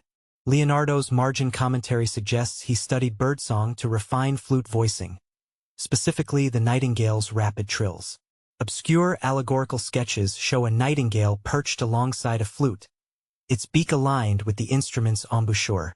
Such biomimetic musings foreshadow modern acoustic engineering's use of nature as template. Apprentices adjust the gear train that links a wind-up spring to the pin cylinder drum. If wound too tightly, the spring would override the bellows, forcing air directly into pipes and rendering expression moot. Leonardo balanced spring tension with a secondary governor mechanism, an early flyball governor concept, to regulate rotational speed. That nuanced approach to speed control predated Watt's steam engine regulator by more than 2 centuries. A small crowd gathers for a twilight preview. Metal gears mesh with soft clicks as the automaton begins its program. Pipes of varying lengths emerge from carved oak cases, their polished exteriors reflecting lamplight. First, the bass pipes intone a slow ground bass, followed by treble flutes dancing a sprightly jig. The music flows in loops, pausing for silent moments orchestrated by cam-driven shutters that block wind to certain ranks. This programmed silence enhances musical phrasing, an astonishingly modern concept. Lively debate follows the performance. One engineer praises Leonardo's polyphonic ambitions. Another critiques the machine's lack of human flexibility, noting that a live musician could vary tempo or ornament melodies in ways a fixed automaton could not. Historians are still debating this question. Did Leonardo view the automaton as artistic accompaniment, or did he hope machines might someday replace human performers in courtly settings? Workshop corners brim with decorative details. Carved cherubim and gilded scrollwork adorn pipe cases, while leather bellows feature painted panels depicting mythical scenes of Orpheus' charming beasts. These aesthetic flourishes reveal Leonardo's conviction that form must unite with function. Obscure color plate sketches indicate he experimented with lacquer finishes derived from Asian sources, suggesting early cross-cultural paint recipes imported via Venetian trade routes. A set of ivory tuning forks lies in a leather pouch. Leonardo used them not for organ tuning but for calibrating governor speeds. Each fork's vibration frequency provided a reference for rotational rate. That repurposing of musical calibration tools exemplifies his interdisciplinary methods. Few inventors connected musical acoustics with mechanical control systems. Leonardo bridged both worlds through hands-on experimentation. Late-night sessions often featured musical discussions among apprentices and scholars. They debated whether programmatic music, automated sequences without deviation, could convey human emotion. Leonardo countered that emotion resides in the structure of sound, not solely in performer nuance. His stance anticipated later philosophical arguments about artifice and authenticity in music technology. A slender spiral notebook chronicles failed iterations. Torn bellows leather, warped pipes that produced unwanted overtones, brittle wooden gears that cracked under load. Each failure led to refinements in material choice and construction technique. Leonardo's relentless pursuit of improvement mirrors modern iterative design cycles. Under the blazing noonday sun, a vast semicircle of polished bronze mirrors faces skyward, each gleaming panel mounted on sturdy timber frames braced with leather straps and iron fittings. Leonardo sketched this solar furnace concept around 1517 in his Codex Urbanus, envisioning a concave array large enough to concentrate sunlight onto a single focal point hot enough to melt metals. While Plutarch's accounts credit Archimedes with using burning mirrors at Syracuse to ignite Roman ships, Leonardo elevated the ancient tale into a precise scientific apparatus. His margin notes describe a gear-driven clockwork mechanism that rotates each mirror facet incrementally. Tracking the sun's daily arc, apprentices labored before dawn to polish surfaces with a paste of ash and linseed oil, while color-coded tags marked optimal mirror angles for rapid alignment. Obscure workshop records reveal a small-scale prototype built from Venetian glass segments rather than bronze that shattered under thermal shock, suggesting Leonardo's willingness to test materials pragmatically. Historians are still debating this question. Would the wooden support beams and leather bindings have survived the furnace's intense heat, or did Leonardo rely on now-lost alloys and refractory clays to protect the structure? Mirrors carved from polished bronze reflect sunlight in dazzling brilliance, each facet measuring over a meter across and angled precisely by graduated iron wedges. Leonardo's detailed sketches specify bronze alloys mixed with trace tin to reduce warping under high temperatures, a formulation discovered during modern metallurgical analysis of fragments held in a private Milanese collection. His obscure annotations propose applying a thin coating of beeswax and ground volcanic ash to shield mirror backs from heat and moisture, an early precursor to modern protective coatings. Beneath the mirror array, a concrete pedestal lined with refractory clay stands ready to support crucibles of heated ore. Laboratory notes hint that Leonardo experimented with water-cooled copper blocks under the pedestal to absorb stray heat, a trick borrowed from blacksmith workshops. Mainstream scholars recognize the solar furnace as one of the first attempts to harness concentrated solar energy for metallurgical purposes. Historians are still debating this question. Did Leonardo ever achieve metal melting? Or did material limitations keep the project forever theoretical? A network of scaffolding surrounds the mirror field, its wooden beams interlaced like a temporary cathedral over the courtyard. Apprentices ascend ladders at dawn to inspect each joint, ensuring that the clockwork mountings swivel smoothly as the sun climbs. A low stone wall encircles the installation, preventing stray heat from igniting nearby timber piles. Leonardo's garden designs elsewhere omit such fire precautions, making this detail one of the few glimpses into his risk management strategies. An obscure drawing in the Codex Leicester shows a side elevation of the scaffolding with notations on wind load tolerances, suggesting that Leonardo tested mirror stability in gusty conditions. His mainstream note, "Wind must not exceed 6 meters per second," prefigures modern meteorological guidelines for solar installations. Conversations among workshop visitors often speculate whether Leonardo intended to build a permanent solar foundry or simply demonstrate the concept for royal patrons.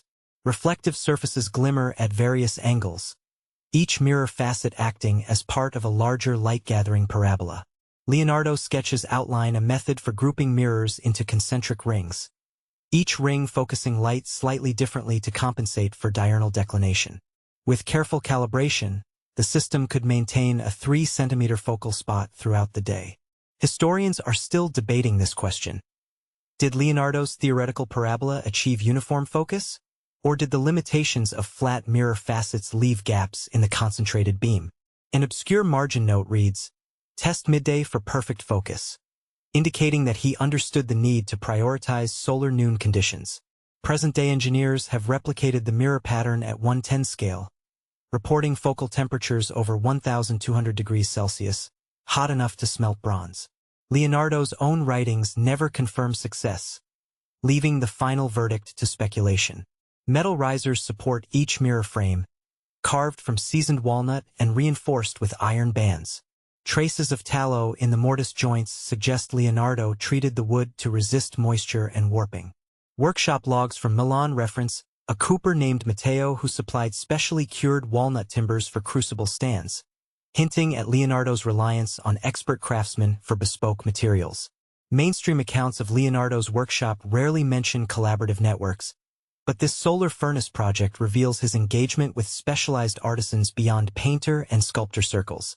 An obscure annotation recommends painting the risers with beeswax resin varnish to ease mirror repositioning and prevent binding under heat.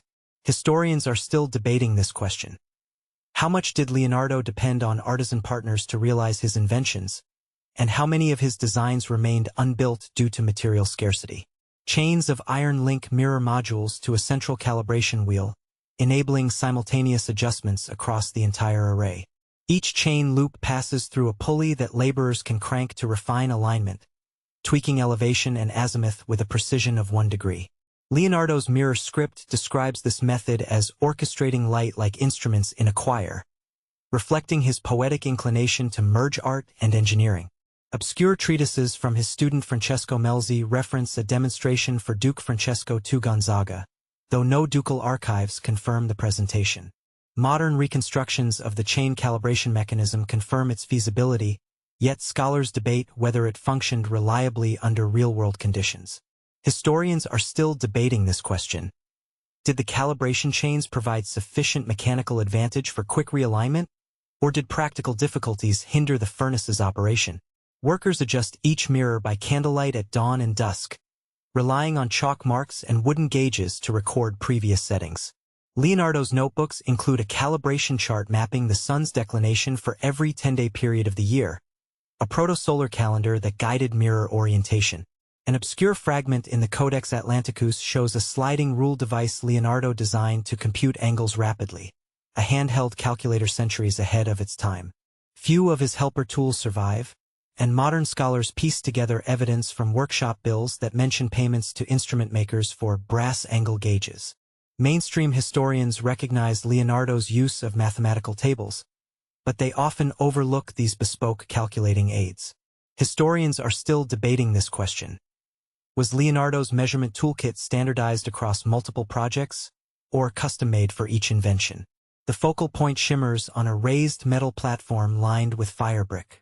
A crucible of dark iron or rests at its center, supported by a ring of ceramic tiles. Leonardo's plan included adding a small water channel beneath the tiles to regulate temperature and prevent cracking, another detail highlighting his concern for material resilience. An obscure margin note recommends mixing finely powdered clay and horsehair into the tiles to improve thermal shock resistance, a trick learned from tile makers in northern Italy. Present-day material scientists have tested horsehair-reinforced refractory bricks, confirming improved durability. Mainstream metallurgists praise the concept as an early form of composite material design. Historians are still debating this question. Did Leonardo ever commission such advanced bricks for his solar furnace? Or did he sketch ideas that never reached construction? A small crucible rests beneath a concentrated beam of sunlight, its surface beginning to glow as temperatures climb. Leonardo wrote that he hoped to achieve at least 1,000 degrees Celsius, enough to smelt copper alloys. Obscure experiments mentioned in a letter to the French King Francis hint that he demonstrated the furnace in Clou, though no French court records document the event. Modern engineers employing similar mirror fields achieve smelting in remote solar research stations, validating Leonardo's concept centuries later. Yet mainstream biographies seldom highlight these cutting-edge experiments. Historians are still debating this question. Was Leonardo's solar furnace ever successfully demonstrated in his lifetime, or did it remain a laboratory curiosity? Heat waves ripple above the furnace platform, distorting the view of the iron or as it softens. Apprentices note the shimmering mirage, marking drops of molten metal with quills to record yield. Leonardo's meticulous tables log mass, time, and estimated temperature for each trial, forming one of the earliest quantitative studies in solar thermochemistry. An obscure ledger entry mentions a failed run where the ore absorbed moisture and failed to melt, teaching Leonardo the necessity of thorough or drying. His mainstream fact-based approach to experimentation contrasts with his frequent artistic flights of fancy. Historians are still debating this question. Were his published results drawn from successful experiments, or selectively curated to impress patrons? Master craftsmen examine slag samples cooled in clay molds at the furnace's edge. Tiny shards of glassy material reveal vitrified silica, evidence of temperatures high enough to partially fuse mineral components.